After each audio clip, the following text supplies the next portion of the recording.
श्रीमान् वेङ्कटनाथार्यः कवितार्किककेसरी वेदान्ताचार्यवर्यो मे सन्निधत्तां सदा हृदि गुरुभ्यः तद्गुरुभ्यस्य नमो वाकमदीमहे ऋणीमहे च तत्राध्यो दम्पती जगदाम्पति ज्ञानानन्दमयं देवं निर्मलस्फटिकाकृतिम् आधारं सर्वविद्यानां हयग्रीवमुपास्महे वेदान्तगुरुमुखार्जितवागीशपदारविन्दमधुपालिं श्रीब्रह्मतन्त्रकलिजिन्मणिमालां वन्दिशीयसुमहार्गां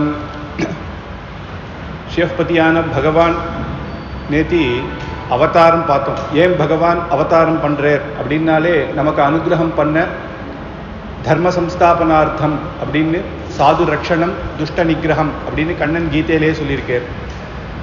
பரித்ராணாய சாதூனாம் விநாசாய சதுஷ்கிருதாம் தர்ம சம்ஸ்தாபனார்த்தாய சம்பவாமி யுகே யுகே அப்படின்னு நேற்று கண்ணனுடைய அவதாரம் பார்த்தோம். எல்லா அவதாரத்திலையுமே ஒரு விசேஷம் உண்டு அப்படின்னு நிருசிம்ஹாவதாரம் வாமனாவதாரத்தில் பகவான் அத்புதத்தை காட்டுறார். பக்தர் அனுகிரகம்தான். ஆனால் ராமாவதாரத்தில் தர்மத்தை அதிகமாக காட்டுறார். தர்மம் ஒவ்வொருத்தர் எப்படி இருக்கணும், என்னென்ன தர்மம் அப்படின்றது காட்டுறார். ஆனால் கண்ணனுடைய அவதாரத்தில் லீலைகள் தான் அதிகம். ஆழ்வார் நம்மாழ்வார் சொல்லும் பொழுது கற்பார் ராமபிரானை அல்லால் மற்றும் கற்பரோ. ராமர் ஒரு விஷயம் நம்ம தெரிஞ்சுக்கணும், நம்ம இப்படி பண்ணணும், ஒரு குடும்பம் எப்படி இருக்கணும், ஒரு மனைவி எப்படி இருக்கணும், ஒரு தம்பி எப்படி அண்ணா கிட்ட நடந்துக்கணும், இல்லை அண்ணா தம்பி கிட்ட எப்படி நடந்துக்கணும், மித்திரர்கள் கிட்ட சத்ரு கிட்ட கூட எப்படி நடந்துக்கணும் அப்படின்னா ராமனுடைய சரித்திரத்தை பார்த்தா நமக்கு அதிலிருந்தே தெரிஞ்சுக்கலாம். ஒரு ராவணனா இருந்தா கூட ஆயுதம் இல்லைன்னு இன்று போய் நாளை வா அப்படின்னு சொன்னேன். அப்படி உடனே அடுத்த பாசுரத்திலே சொல்றேன், கேட்பார் கேசவன் கீர்த்தி அல்லால் மற்றும் கேட்பரும். ஆனா கேட்கறதுக்கு ஆனந்தம். நம்ம தெரிஞ்சு பண்ணக்கூடிய விஷயங்கள் தர்மத்தை கத்துக்கணும்னா ராமாவதாரம், கேட்கறதுக்கு ஆனந்தம் கிருஷ்ணாவதாரம். கிருஷ்ணாவதாரத்துல பண்ண விஷயங்கள்லாம் நம்ம பண்ண முடியுமா? நம்ம போய் வெண்ணை திருடுறோம், ராசக்கிரீடை பண்றோம்னா அடிதான். அதனால அது கேட்கறதுக்கு அனுபவமாக இருக்கும். ஆனா நேத்தி பார்த்தோம், ஒவ்வொரு விஷயமும் வேதாந்த விஷயம். எல்லாம் வேதத்துல என்ன சொல்லியிருக்கோ, எப்படி யோகிகள்லாம் சேவிக்கிறாளோ அதை சுலபமாக வெண்ணை திருடுறது அப்படின்னா நேத்தி பார்த்தோம் முருகிறது. நம்மளுடைய சித்தத்தை, பக்தர்களுடைய சித்தத்தை அவன் திருடுவான் அப்படின்னு ஒவ்வொன்றுத்துக்குமே ஒரு தத்துவம் எளிமையாக எல்லாருக்கும் புரியறதாக இருக்கு கிருஷ்ணாவதாரம். அது கண்ணனுடைய அனுபவம். கண்ணனுடைய ரொம்ப அதிகமாக ஸ்ரீ சுகர் கிருஷ்ணனுடைய சரித்திரங்களை சொல்லும் பொழுது அதிகமாக சொன்னது என்ன அப்படின்னா பாலலீலைகள் தான்.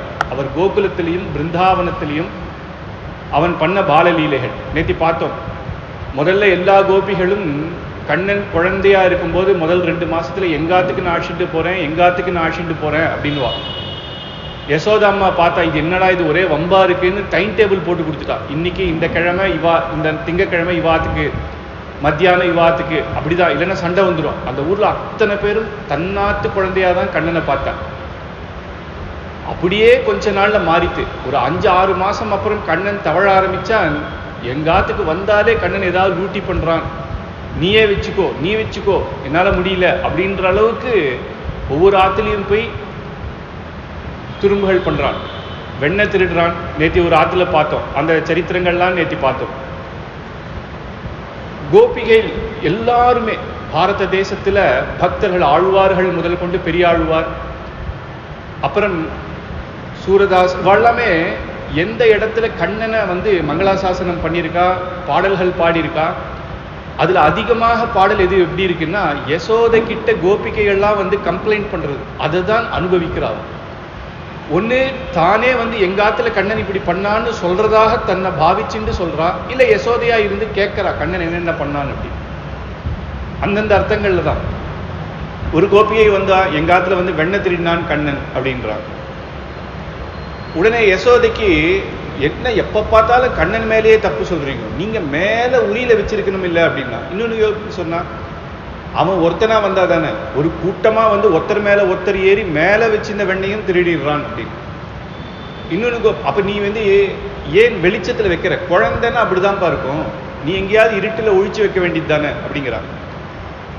இருட்டிலேயே கண்ணனே கருப்பு, ஆனா கருப்பா இருந்தாலும் இவனுடைய தேஜஸே அந்த இருட்டு இன்னும் அதிகமாக அவனுக்கே வெளிச்சத்தை காட்டி கொடுக்கறதான். எங்க வெண்ணை இருக்குன்னு எங்களோட மாற்றி நாங்கள் வச்சா நாங்கள் கூட மறந்துடுறோம், அவன் சர்வஜனாக இருக்கான், அவனுக்கு எல்லாமே தெரிஞ்சிடுது. அப்போ இன்னொரு வார்த்தை சொன்னான், சரி போனால் போகிறது, வெண்ணெய் திருடினா சாப்பிட்டான், குழந்தை தானே சாப்பிட்டான், ஆனால் ஒவ்வொரு பானையும் உடச்சிட்டு போகிறான் அப்படின்றான். ஏண்டா கண்ணா அப்படி பண்ண அப்படின்னு யசோதை கேட்குறான். உடனே கண்ணன் சொல்ற,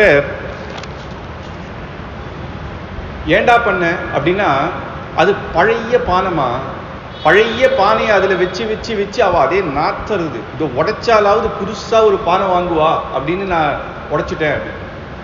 இப்படி ஒவ்வொருத்தரா சொன்னதெல்லாம் நேற்று பார்த்தோம். அதுக்கப்புறம் மேற்கொண்டு சரித்திரங்களை இப்போ பார்க்கலாம்.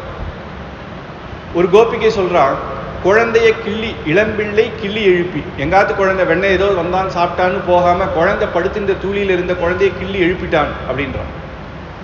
இன்னும் ஒரு ஆத்துல குழந்தை கையில விளையல் போட்டிருக்கான். அங்க கிராமம் இல்லையா, கோகுலத்திலேருந்து மதுரா நகரம் போய் குழந்தைக்கு அவ்வாத்துல பெண் குழந்தைக்கு அழகா வளையல்லாம் வாங்கி போட்டிருக்கா. உடனே அது கண்ணன் கிட்ட காட்டுறான், கண்ணா பத்தியா வளையல் அப்படின்னு. மாற்றி போட்டு இருக்கியே, இது இந்த கையில் தானே போடணும் அப்படின்னு கண்ணன் சொல்கிறான். அந்த பொண்ணு பாவம் கண்ணன் சொல்கிறத பார்த்து சரின்னு அவுக்குறது, பார்த்தியா வளையல் இல்லாததான் உன் கை அழகாக இருக்கு, அதனால் இந்த வளையல் எனக்கு கொடுத்துரு அப்படின்னு வாங்கிட்டு போயிட்டான். வாங்கிட்டு போய் என்ன பண்ணான் அப்படின்னா, முதல்ல நாவல் பழம் பாட்டி வித்துன்னு இருக்கான், நாவல் பழம், அதை போய் கேட்குறான், எனக்கு கொஞ்சம் கொடுன்றான். அதெல்லாம் கொடுக்க முடியாது, நான் நந்தகோபாலனுடைய பையன், ஏன்னா நந்தகோபாலன் அந்த ஊருக்கு ராஜா, அவ முடிசூடா மன்னர்கள், யாதவ குலம், அவர் தான் தலைவர்.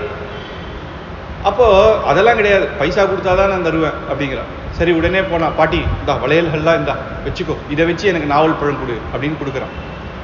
அந்த பாட்டிக்கே அந்த கைகளை பார்த்தாலாம், கைகளில் சங்கு சக்கர ரேக சாட்சாத் பகவான் அப்படின்னு புரிஞ்சுண்டா அப்பேற்பட்ட பாட்டிக்கும் அவன் அனுகிரகம் பண்ணான். ஏன்னா நாவல் பழத்தை கொடுத்தா அந்த குழந்தைக்கு. உடனே பக்கத்தில் இருக்கவா கேட்டா, இவனுக்கு ஏன் எப்படி நாவல் பழம் கொடுத்த அப்படின்னு. ஏண்டா கண்ணா எப்படி கொடுத்தான்னா, நான் பாட்டி கொடுத்தா நான் சாப்பிட்டேன். உடனே கேட்குறான், எப்படிடா அப்படின்னா, வளையல கொடுத்த, அந்த ஆத்து மாமி குழந்தையோட வளையல் எடுத்துன்னு போய் கொடுத்து மாட்டியிருக்கான்னு யசோதை கிட்ட ஒவ்வொருத்தரா சொல்றான். உடனே யசோதைக்கு ஒரே கோபம், எப்படியாவது தப்பிச்சுக்கணும், என் கண்ணனை எப்போ பார்த்தாலும் எல்லாரும் புழுகு சொல்றான். அதனால நான் என்ன பண்றேன்னா, இதெல்லாம் நான் ஒத்துக்க மாட்டேன், கையோட பிடிச்சிட்டு வாங்க, உங்க ஆத்துல கண்ணன் வெண்ணெய் திருடினா கையோட அவனை பிடிச்சிட்டு வந்தாதான் நான் ஒத்துப்பேன் அப்படின்னு. இதை கண்ணன் பார்த்துட்டான்.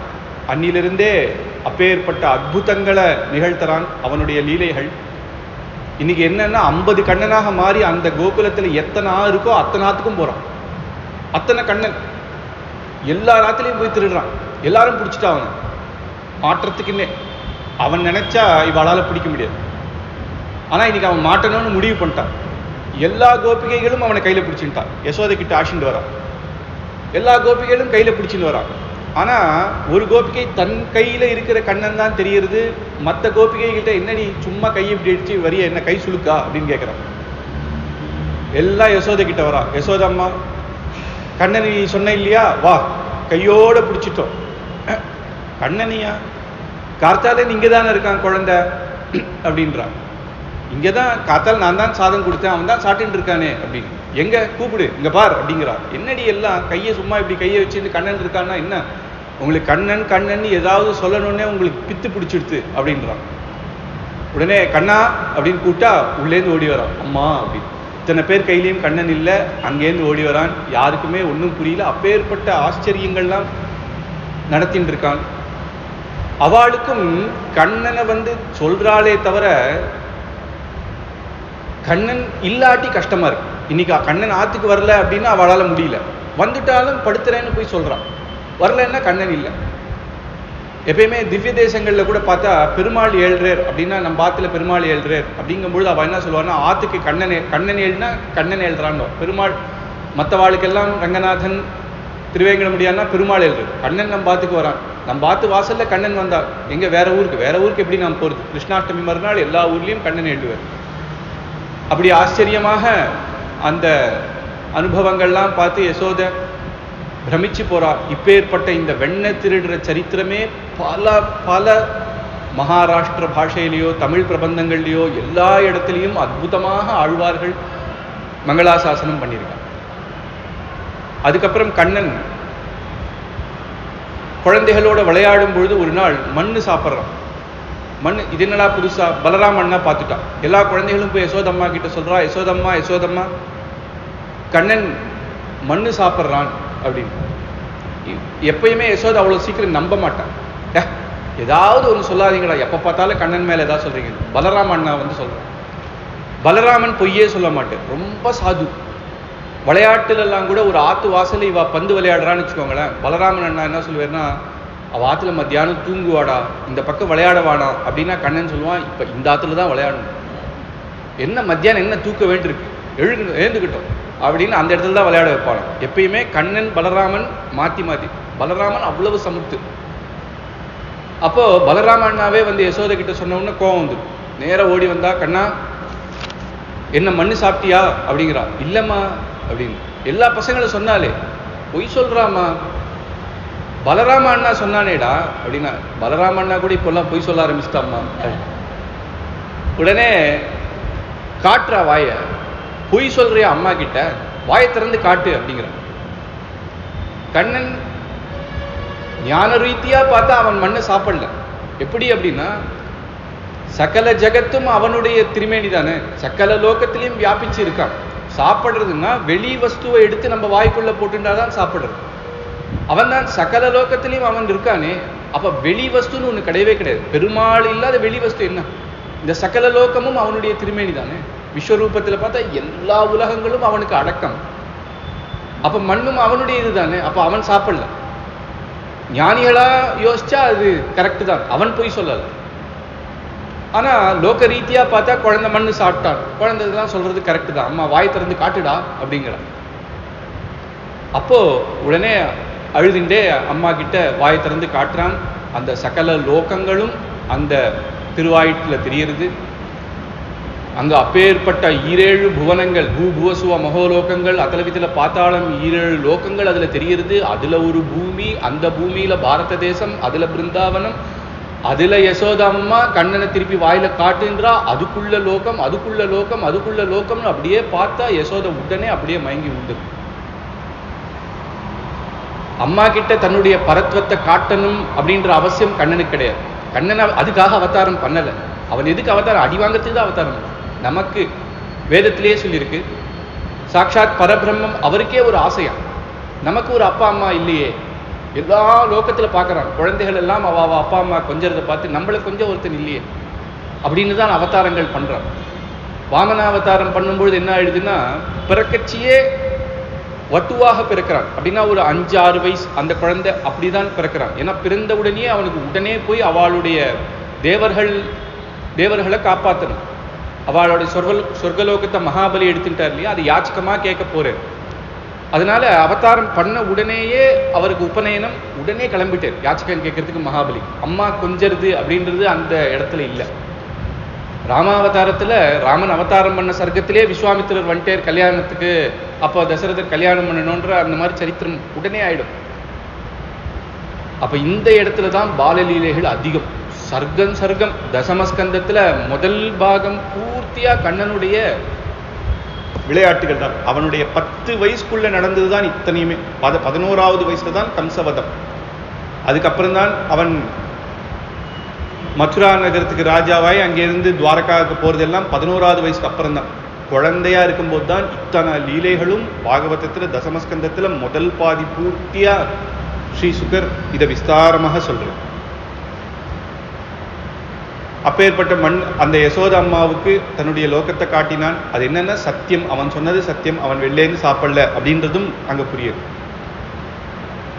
அதுக்கப்புறம் இத்தனை நாள் வெள்ளை திருடிந்தான். யசோத அம்மாவும் ஒன்றும் சொல்லலை, ஏன்னா நம்பல. இப்ப என்னன்னா ஆத்திலேயே வெண்ணை திருட ஆரம்பிச்சிட்டான். அது ஆச்சரியமா சொல்லும் பொழுது பாகவதத்துல ஏகதா கிரகதாசீஷு யசோதா நந்தகேஹினி கர்மம் தரணியுக்தானு நிர்மபந்த ஸ்வயம் ததி அப்படின்னு யசோதை தானே தயிர் களையறான். இன்னொருத்தர் அந்த நான் ஏற்கனவே சொன்ன மாதிரி அந்த ஊருக்கு தலைவி எத்தனையோ பேர் பக்கத்துல கோபிகைகளை கூட்டி இது பண்ணு அப்படின்னு வேலைக்காரர்கள் இருந்தா கூட கண்ணனுக்கு தானே பண்ணி கொடுக்கணும். மற்றவாளுக்கு என்ன, மற்றவா பண்ணுறதை காட்டிலும் தன் குழந்தை இல்லையா, அம்மாவுக்கு தானே பண்ணி கொடுத்தாதான் அதில் ஒரு சந்தோஷம், நம்ம தான் நல்லா பண்ணுவோம் அப்படின்னு ஒரு இதில். கார்த்தால தயிர் கடையிறான். அந்த தயிர் கடையும் பொழுதே கண்ணனுக்கு வந்து தூக்கத்திலேயே அவனுக்கு கண்ணன் சுப்பிரபாத்தம் என்ன அப்படின்னா யசோதா அம்மானுடைய அந்த வளையல்கள் ஆட அந்த தயிர் களையிற சப்தம் ட்ரன்றதே அவனுக்கு சுப்பிரபாத்தம். எழுந்தான். எழுந்து நேர ஓடி வந்து குழந்தை அம்மாவை பின்னாடி வந்து கட்டி பிடிச்சிருந்தான். கண்ணத்தோட கண்ணத்தை வச்சான். எப்பேற்பட்ட பாக்கியம் அந்த யசோதைக்கு. கண்ணத்தோட கண்ணத்தை வச்சு அம்மா அப்படின்னான். யசோதை தயிர் கடையிறது நிறுத்தலை. மற்ற பிடிச்சாலும் ஒத்துக்க மாட்டா. அதை எப்படி நிறுத்தணும்னு அவனுக்கு தெரியும். அதை நிறுத்தினான். யசோதை இப்படி பார்த்தா, அம்மா பால் பால் வேணும் அப்படிங்கிறான். உடனே தன்னுடைய மடியில வச்சு குழந்தைக்கு பால் கொடுத்தா. ஸ்தன்ய பானம், அம்மா கொடுக்குற பால். அதுக்கப்புறமா அவனுக்கு போறல, பசிமா அப்படிங்கிறான். சரி இருடா, பால் காய்ச்சி கொடுக்குறேன் அப்படின்றான். ஸ்ரீ சுக்கர் சொல்லும் பொழுது, தமம் கமாரூடமபாயதஸ்தனம் ஸ்நேகஸ்துதம் சஸ்மித மீக்ஷதி முகம் அதிருப்தமுத்ஸ்ருஜ்ய ஜவேன சாயயோ. அதிருப்தனா, பால் இல்லை, கம்மியா இருக்கு, இன்னும் வேணும் வேணும்ன்றான். ஆனா பகவானுடைய திருநாமத்தை பார்த்தா நித்திய திருப்தன்னு இருக்கு. அவன் திருப்தன். அவன் இன்னொருத்தன் திருப்திப்படுத்தணும்னு இல்லை, அவன் ஆனந்த லோகத்தில் இருக்கான், எப்பயுமே திருப்தன். அவனை போய் அதிருப்தன்னு சொல்றாருன்னா, இந்த இடத்துல அம்மா கிட்ட பால் கேட்டு அம்மா கொடுக்கறதுல அவனுக்கு ஒரு ஆனந்தம், அதனால அதிருப்தன். இன்னும் பால் வேணும் அப்படிங்கிறான். நேர குழந்தைய வச்சு அங்க பால் அடுப்புல வச்சுட்டு நேர வந்து திருப்பியும் தயிர் கலந்துட்டு இருக்கா. பால் பொங்க போறது அப்படிங்கும் பொழுது கண்ணனை கீழே விட்டுட்டாலாம். இங்க இருடா கண்ணா, நான் போய் பால் எடுத்துட்டு வரேன் அப்படின்னு போறான். உடனே இந்த இடத்துல தான் நம்ம பார்க்கணும், கோபிகைகள்லாம் என்ன அப்படின்னா ஆத்துல பால் காஞ்சின்னு இருக்கு, பால் பொங்க போறதுன்றது கூட மறந்து கண்ணனை பார்த்து ஓடுறான். அவளுடைய பக்தி அப்படி இருக்கு. இந்த கண்ணனை நம்ம மடியில வச்சுட்டாலே அவனை கீழே உடனுன்னே தோணாது. ஆனா யசோதை இந்த குழந்தைய கீழே விட்டுட்டு போறாளே அப்படின்னா, அப்ப அவா பக்தி என்ன, யசோதையனுடைய பக்தி இல்லையா அப்படின்னு எண்ணினா நம்ம தான் அஜ்ஞானிகள். ஏன்னா யசோதை குழந்தைய கீழே விட்டதுக்கு காரணம் இந்த குழந்தைக்கு பால் கொடுக்கறதுக்காக. கோபிகைகள் விட்ட பால் எதுக்குன்னா அவாத்து மாமாவுக்கு பால் கொடுக்குற, அது போனா போறது அப்படி. அப்ப இந்த குழந்தை பால் இது வந்து உடனே கோபம், அம்மா மடியிலேருந்து கீழே இறக்கிட்டா அப்படின்னு உடனே ஊன்னு அழுது அப்படி போயிட்டு வரத்துக்குள்ளேயே மத்த உடைச்சி அந்த பானையை கையோட எடுத்துட்டு வெண்ணெயை எடுத்துட்டு நேர கொல்லப்புறம் பக்கத்துல பின்னாடி போய் உரல் எடுத்து அந்த உரல்ல அழகா குட்டி குழந்தை தான், 1.5 வயசு குழந்தைனாலும் அந்த 2 வயசு கால் மேல கால் போட்டுன்னு அந்த வெண்ணெயை சாப்பிட்டு இருக்கு. உடனே அம்மா திரும்பி பால்லாம் காய்ச்சி எடுத்து அதுக்கு அழகா அதனுடைய சூடு ஆற்றி அதை பாலை கொண்டு வந்து இங்க பார்த்தா ஒன்றும் இல்லை, எல்லாம் உடஞ்சி கிடக்கிறது. சில பாத்திரம் தயிர் பாத்திரத்தெல்லாம் உடஞ்சி கிடக்கிறது, வெண்ணெய் பால் மட்டும் இருக்கு. கண்ணா அப்படின்றா. அவன் நடந்து போன இடம்லாம் பால் அப்படியே தெரியுது, இந்த பக்கம்தான் போனான் அப்படின்னு ஒன்று ஓடி வந்து பார்த்தா அந்த அம்மா வர சத்தத்திலேயே அந்த மிட்டி ஓசையிலேயே என்ன பண்ணானா, சர்ன்னு சாப்பிட்டுட்டு போத்து உடைச்சிட்டானா. என்னடா கண்ணா பண்ண? அம்மா நான் எதுவும் பண்ணலையே, நான் சாப்பிடலையே அப்படிங்கிறான். வாய் ஃபுல்லா வெண்ணெய் தெரியுது. அவன் சர்வஜன், ஆனா ஒன்றும் தெரியாத மாதிரி அந்த லீலைகள்ல இருக்கான். உடனே அம்மா இவனை ஏதாவது திட்ட மனசு வரல. குழந்தைய பார்த்தா திட்டணும்னு மனசு வரல. கோபிகை எல்லாம் சொல்றா, நீ திட்டணும் யசோதை, இல்லை இப்படியே இருந்தா இவன் இப்படிதான் படுத்துவான். சரி கண்ணனை பார்க்காம இந்த பக்கம் திரும்பி திட்டலாம்னா கண்ணனை நினைச்சுக்கலாம் யாரையோ திட்டுறா அப்படின்னு நினைச்சுட்டுறான். பார்த்துதான் திட்டணும். அம்மா திட்டவும் மனசு இல்லை, என்னடா பண்றது அப்படின்னு ஒரு நாள் என்ன பண்ணா, வெண்ணெயை கொண்டு ஒழிச்சு வைக்கலாம். கண்ணா நீ வெளில விளையாடிண்டே இரு, உள்ள வராத அப்படின்னு சொல்லி ஒரு ஸ்டோர் ரூம்ல போய் எங்கேயோ அவனுக்கு தெரியாத அளவுக்கு மேலே எட்டி வச்சிடறான். நிறைய அங்கெல்லாம் வந்து இன்னைக்கு கூட பிருந்தாவனங்கள்லாம் போனோம்னா மண்பானை தான், மண்பானையில தான் தருவா. எல்லாம் மண்பானையில ஒவ்வொரு இடத்துல ஒரு புளி இருக்கு, ஒரு இடத்துல பருப்பு இருக்கு, எல்லாம் இருக்கு. அதுல நடுவில் எங்கேயோ வச்சுட்டா. மத்தியானம் நந்தகோபாலன் வந்து சாதம் போட்டுட்டு இருக்கும்போது கண்ணன் வந்து வெண்ணெய், அம்மா வெண்ணெய் கொடுமா கொஞ்சம் அப்படின்னு கேட்குறான். யசோதா அம்மா சொல்றா, பாவம் குழந்தை காத்தாலேருந்து நம்ம சொன்ன பேச்சு கேட்டது அதுவும் எடுக்கல, நம்ம கொஞ்சம் இப்போ கொடுக்கணும் இல்லையா அப்படின்னு ஸ்டோர் ரூம்ல போறா. ஒவ்வொரு செட்டியா எடுக்கிறா, எதேதோ இருக்கு, வெண்ணெயை எங்க வச்சான்னு தானே மறந்துட்டா. அப்போ கண்ணன் ஓடி வரான் அந்த ரூம்ல. அம்மா வெண்ணம்மா, இருடா தேடிட்டு இருக்கேன், இருடா இருடா அப்படிங்கிறான். என்னம்மா தேடுற? வெண்ணையை தான் தேடுற. அதை என்கிட்ட கேட்டா நான் சொல்லுவேன்ல, இந்த பார் கரெக்டா இங்கதான் இருக்கு பார் அப்படிங்கிறான். ஏன்னா அவன் சர்வஜன், அவனுக்கு எல்லாம் தெரியும். ஆனா ஒன்றும் தெரியாத மாதிரி இருக்கான். இது என்னடா இது அப்படின்னு ஆழ்வார், திருமங்கை ஆழ்வார் சிறிய திருமடல்ல ஆச்சரியமா சொல்றார். அந்த பிருந்தாவனத்துல பிம்மால அந்த யசோத தயிர் களையறதே ஆராத தன்னையனாய் அங்கொரு நாள் ஆய்ப்பாடி வாரார் வனமுலையாள் மத்தார் பற்றி கொண்டு சீரார் தயிர் கடைந்த வெண்ணெய் திரண்டதென்னை நாரார் உரியேற்றி நன்கமை வைத்ததன்னை போரார் வேர்கண் மடவாள் போந்தனையும் பொய் உறக்கம்.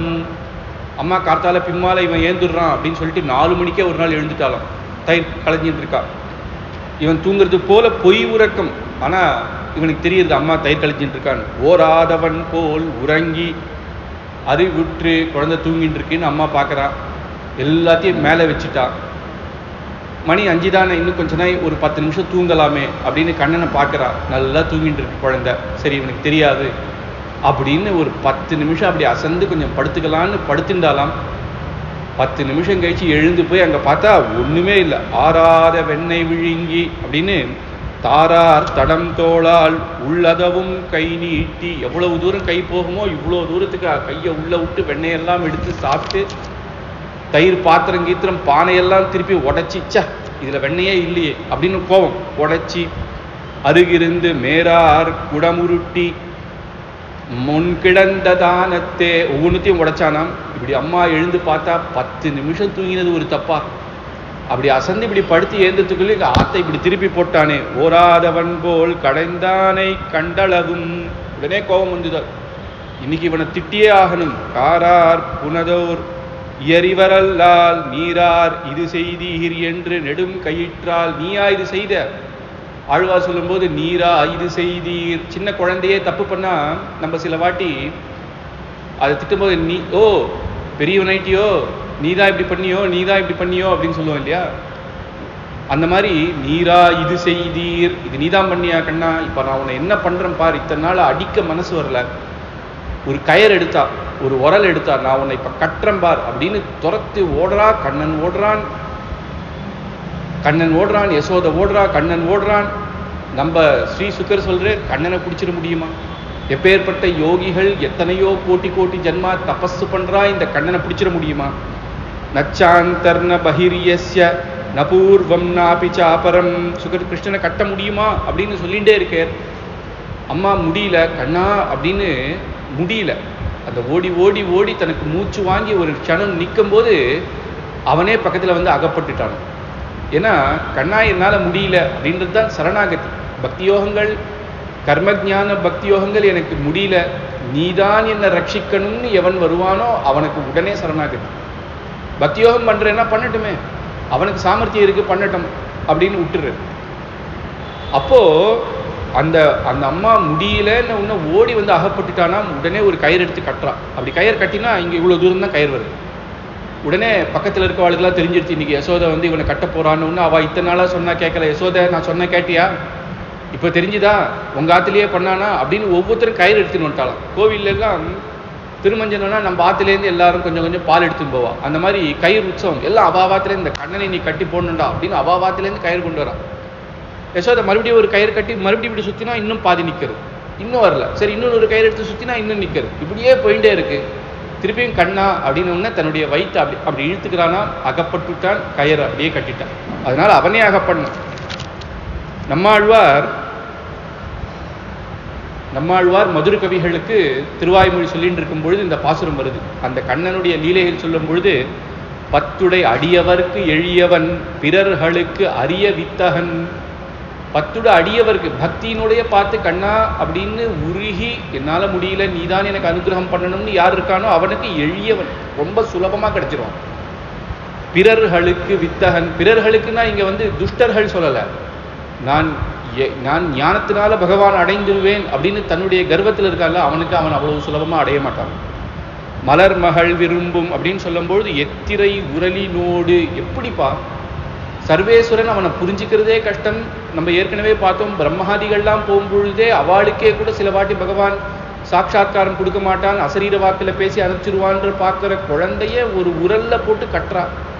எப்பேற்பட்ட சர்வேஸ்வரன் அவனை அடக்கவே முடியாது. நினைச்சா அவன் உரலை கீழே தள்ளிடலாம், கயிறு அவுத்துடலாம், அழுதுண்டு நிற்கிறானான். எத்திரம் உரலினோடு அழறா, கண்ணன் அழறானான். சர்வேஸ்வரன் அவன் அழுதுன்னு இருக்கானான். அவனுக்கு ஏழாமையா, அதை எடுக்க தெரியாதா அப்படின்னு சொல்லும் பொழுதே நம்மாழ்வார் இப்படி ஒரு எளிமையா, இப்படியா சர்வேஸ்வரன் இவ்வளவு சுலபனா அப்படின்னு அப்படியே மூச்சையிட்டார். 6 மாசம் எழுந்துக்கல. மதுரை கவிகளுக்கு இந்த பாசுரம் சொல்றாரு. கண்ணனுடைய அனுபவத்தில் அவர் 6 மாசம் மூச்சையிட்டேன்றது ஒரு பக்கம், தன்னுடைய ஆச்சாரியன் இதை முடிக்கலையே. அடுத்த பாசுரத்தினுடைய அடுத்த வரி என்ன அப்படின்னா, ஆச்சாரியரே இப்படி இந்த பாசுரத்தை கேட்டு அப்படி மயங்கிட்டேர் அப்படின்னா சரி, இவர் ஏந்துக்கிற வரைக்கும் நம்ம போய் சாப்பிட்டு வரலாம், அப்படி கிடையாது. அந்த இடத்துலயே நிற்கிறாராம் மதுரை கவிகள் 6 மாசம். இணை நிருந்து ஏங்கிய எலிவே, அப்பேற்பட்ட ஏங்கி ஏங்கி கண்ணன் ஏங்குறானா அப்படின்னு எலிவே, அப்பேற்பட்ட எலி மதுரை கவிகள். அவர் மூர்ச்சையில 6 மாசம் இருக்கேர், பசி பட்னி எல்லாத்தையும் மறந்தேர் அப்படின்றது பெருமைனா, மூர்ச்சை இல்லாத மதுரை கவிகள் 6 மாசம் பசி பட்னி தெரியாத ஆச்சாரியன் எழுந்துக்கணும், இந்த பாசுரத்தை முடிக்கணும், இந்த பாசுரம் அவர் எப்படி அனுபவத்தை கொண்டு வந்தது அப்படின்னு அவர் நினைக்கிறது எப்படி. அதனாலதான் அவர் அவருடைய பாசுரம் ஆரம்பிக்கும் போதே கண்ணினும் சிறுத்தாம்பினால் கட்டுண்ண பண்ணிய பெருமாயன் அப்படின்னு ஆரம்பிக்கிறார். அப்பேற்பட்ட இந்த இடத்தை நினைக்கும் போது அவ்வளவு அப்படி ஆச்சரியமாக ஒவ்வொரு விஷயமும் இங்க சொல்றார். உடனே கண்ணன் யசோதை கட்டினா கிளம்பிட்டா. இந்த கண்ணன் அவனும் அழுதுண்டே இருக்கான், சுரம் போடுறான், இன்னும் அழுதுன்னு இருக்கான். கொஞ்சம் கொஞ்சமா பார்த்தா குழந்தைன்னா போர் அடிச்சிடும் இல்லையா. சரி, உடனே என்ன பண்ணா அப்படின்னா, அப்படியே நடந்து அந்த உரலோட கயத்தை இழுத்துன்னு போறானோ. அங்க 2 மரம் இருக்கு. அந்த 2 மரம் யாருன்னா குபேரனுடைய குமாரர்கள். அவ புரா நாரத சாபேன விரக்ஷிதாம் பிராசிதமாத்புதம் அப்படின்னு நாரதர் குபேரனுடைய குமாரரான நலகூபரன் மணிக்ரீவன் அப்படின்ற 2 பேருக்கு சாபத்தை கொடுத்துட்டார். அவ என்ன பண்ணா, மதுபானம் பண்ணி நாரதர் ஏதோ ஜபம் பண்ணிட்டு இருக்கச்ச அவரை போய் டிஸ்டர்ப் பண்ணா உடனே அவருக்கு கோபம் வந்துட்டு சாபம் கொடுத்துட்டார். ஆனா உண்மையிலேயே அது சாபம் இல்லை. மரமா போ அப்படின்னு சொன்னா எங்கேயோ மரமா போன்னு இல்லை, பிருந்தாவனத்துல போய் மரமா போன்னு ஒரு சாபம் கொடுத்தார். அது மகா வரமாயிடுது. ஏன்னா கண்ணன் பிறந்ததிலிருந்து வசுதேவன் அந்த குழந்தைய கொண்டு பிருந்தாவனத்துல விடுறதுக்கெல்லாம் சாட்சி இந்த மரம் தான். அன்னியிலிருந்து அங்கேருந்து கண்ணனுடைய ஒவ்வொரு நாளும் ஒவ்வொரு அனுபவத்தையும் பார்த்துட்டு இருக்கான். உடனே நாரதருக்கு சாப்பம் கொடுத்தோன்னே சாப்ப விமோச்சனை அடியே தப்பு பண்ணிட்டோம் அப்படின்னு காலில் விழ சொல்றார். கண்ணன் ஒரு நாள் உங்க 2 பேர் நடுவுல போவான், அன்னைக்கே உங்களுக்கு சாப்ப விமோச்சனம் அப்படிங்கிற. அப்ப கண்ணன் இந்த உரலோட போறானாம். 2 மரத்து நடுவுல போயிட்டான். அந்த உரல் 2 மரம் அப்படியே முறிஞ்சுது. அப்படியே 2 தேவர்களாக குபேரனுடைய குமாரர்களாக வந்தா. கைகளை கூப்பிண்டா. கண்ணன் அப்படியே நம பரம கல்யாண நமஸ்தே விஸ்வமங்களா வாசுதேவாய சாந்தாய யதூனாம் பதையே நமஹான்னு எதுகுலத்துல பதையே அப்பேற்பட்ட கண்ணனே அப்படின்னு 2 பேருமாக சேவிக்கிறார். நம்மாழ்வார் சொல்லும் போது புனராய் நின்ற மரமிரண்டில் நடுவே போன முதல்வாவோ, 2 மரத்தில் நடுவே போனியே அப்படின்னு திருவேங்கடமுடியான் மங்களாசாசனம் சொல்றார்.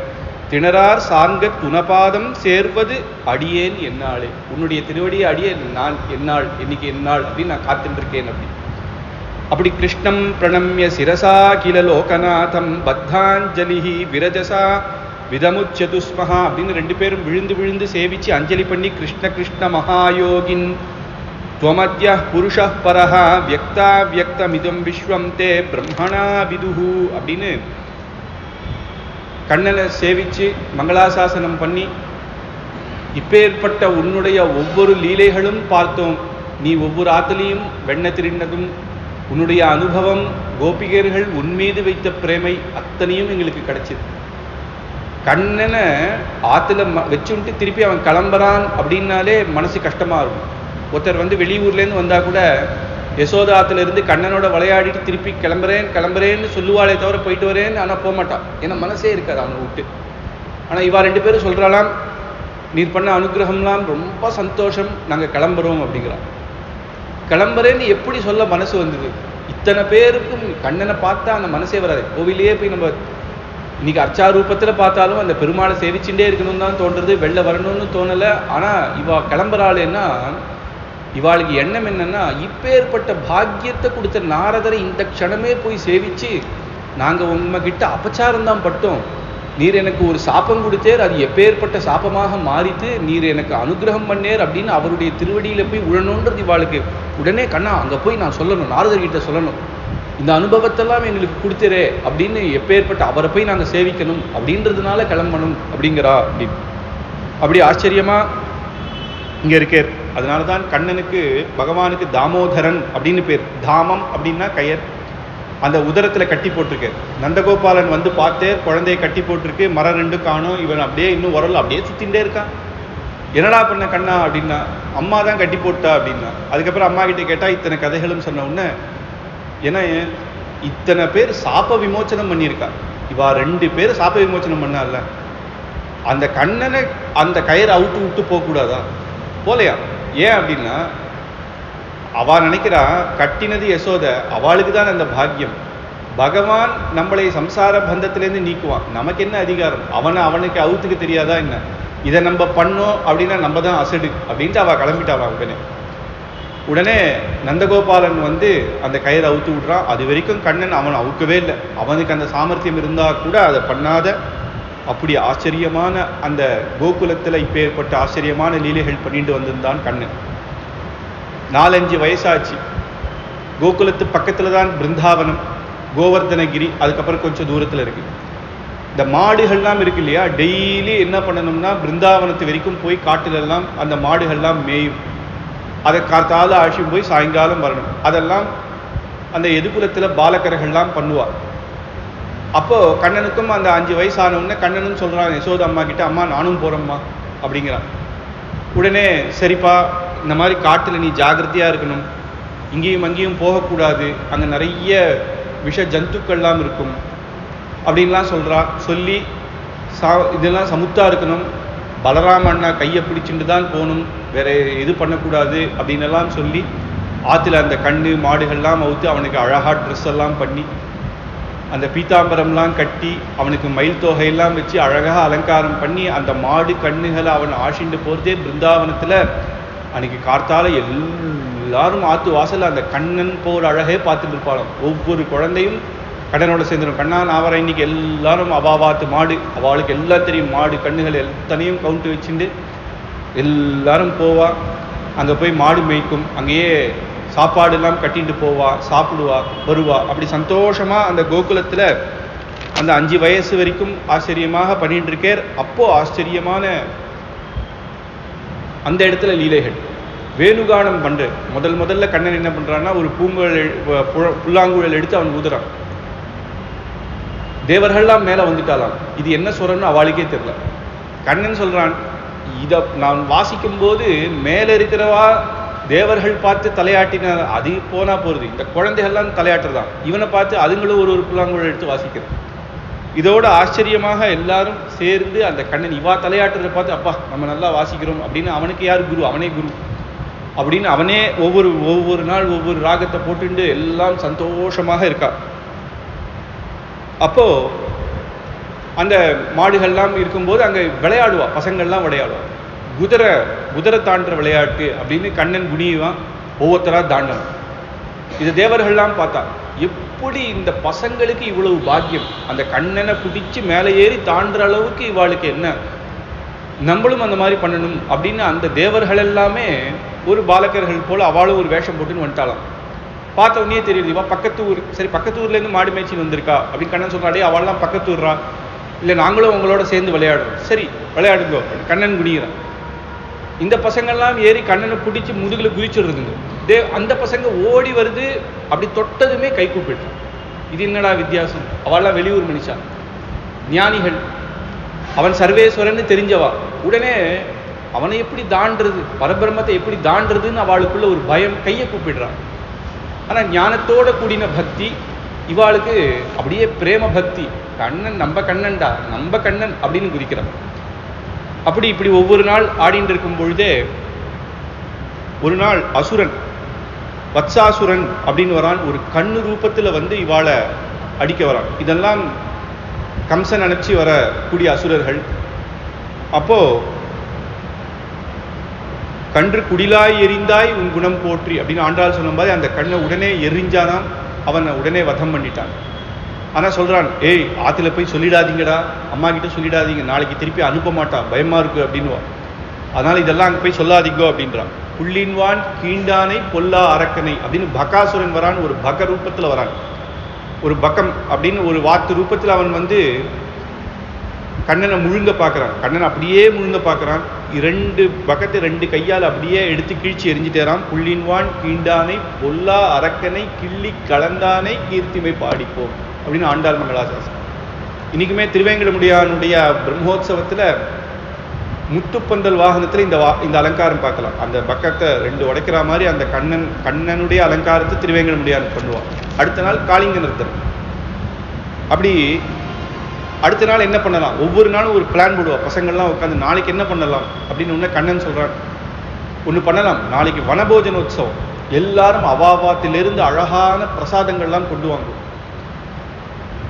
எல்லாம் ஒவ்வொருத்தர் ஒவ்வொரு பிரசாதம் நம்ம எல்லாம் கலந்து இன்னைக்கு சாப்பிடலாம் அப்படின்னு ஒன்று குழந்தைகளுக்கெல்லாம் சந்தோஷம். எல்லாரும் ஆற்றுக்கு போகிறா. அங்கே எதுகுலத்தில் கேட்கவே வேண்டாம், அம்மா இன்னைக்கு வனபோஜனோத்சவம்மா எல்லாரும் அவாவாத்திலேருந்து எடுத்துகிட்டு போகிறா அப்படின்னு ஒன்று அவாவா அம்மாக்கள் பிமால எழுந்து ஒருத்தர் சங்கர பொங்கல் பண்ணுறா, ஒருத்தர் புளி சாதம் பண்ணுறா, ஒருத்தர் தேங்காய் சாதம் பண்ணுறா, எல்லாம் பண்ணுறா, ஊறுகாயெல்லாம் கொடுக்குறா. கண்ணனும் கார்த்தால எழுந்துன்னான். அவனும் அம்மா யசோதா அம்மா கிட்ட கேட்டு அவனும் எல்லாம் வாங்கிட்டு அன்றைக்கி எல்லாம் சந்தோஷமாக இன்றைக்கி வனபோஜனோத்சவம் எல்லாத்தையும் கட்டிண்டு அதை ஒரு மாடு மேலே வச்சு தன்னுடைய அத்தனை மாடுகளையும் சேர்ந்து அன்றைக்கி எல்லாம் கிளம்புறான். அப்படி ஆச்சரியமாக போனவுடனே எடுத்தவுடனே சாப்பிட மாட்டா இல்லையா, மத்தியானம் தான் சாப்பிடணும். அப்போது ஒரு பெரிய குகை விளையாடிட்டு இருக்கா குழந்தைகள்லாம், கண்ணாம்பூச்சி ஆட்டம். அப்போ கண்ணன் தான் கண்ணை மூடணும். ஒருத்தன் அம்பையர் இருப்பான். அம்பையர்னா அவன் பார்ப்பான் கண்ணை ஒழுங்கா கண்ணை மூடுறானா அப்படின்னு. அப்போ எல்லாரும் என்ன பண்ணான்னா விளையாடுற இதில் அந்த அம்பையரும் அவனும் ஓடிப்பிட்டான். அவனும் நம்மளும் ஒழிஞ்சிக்கலாம் அப்படின்னு, எல்லா குழந்தைகளும் ஒழிஞ்சிக்கலாம் அப்படின்னு போறான். இது இதே விளையாட்டா இருக்குடா, எப்போ போனாலும் கண்ணன் மட்டும் நம்மளை எல்லாரையும் கண்டுபிடிச்சிடறான், இன்னைக்கு நம்ம அவன் கண்டே பிடிக்கக்கூடாதுடா அப்படின்றா எல்லாம். சரி என்ன பண்ணலாம் அப்படின்னு ஒன்று ஒரு பெரிய குகை மாதிரி ஒன்று. அதை பார்க்குறா. ஒருத்தர் சொல்கிறா இந்த குகை மாதிரி இருக்குடா, இங்கே போய் ஒழிஞ்சிக்கலாம் அப்படிங்கிறான். இன்னொன்று குழந்தை, டே இது பார்த்தா பயமாக இருக்குடா, ஏதோ பாம்பு வாய் திறந்த மாதிரி இருக்குடா.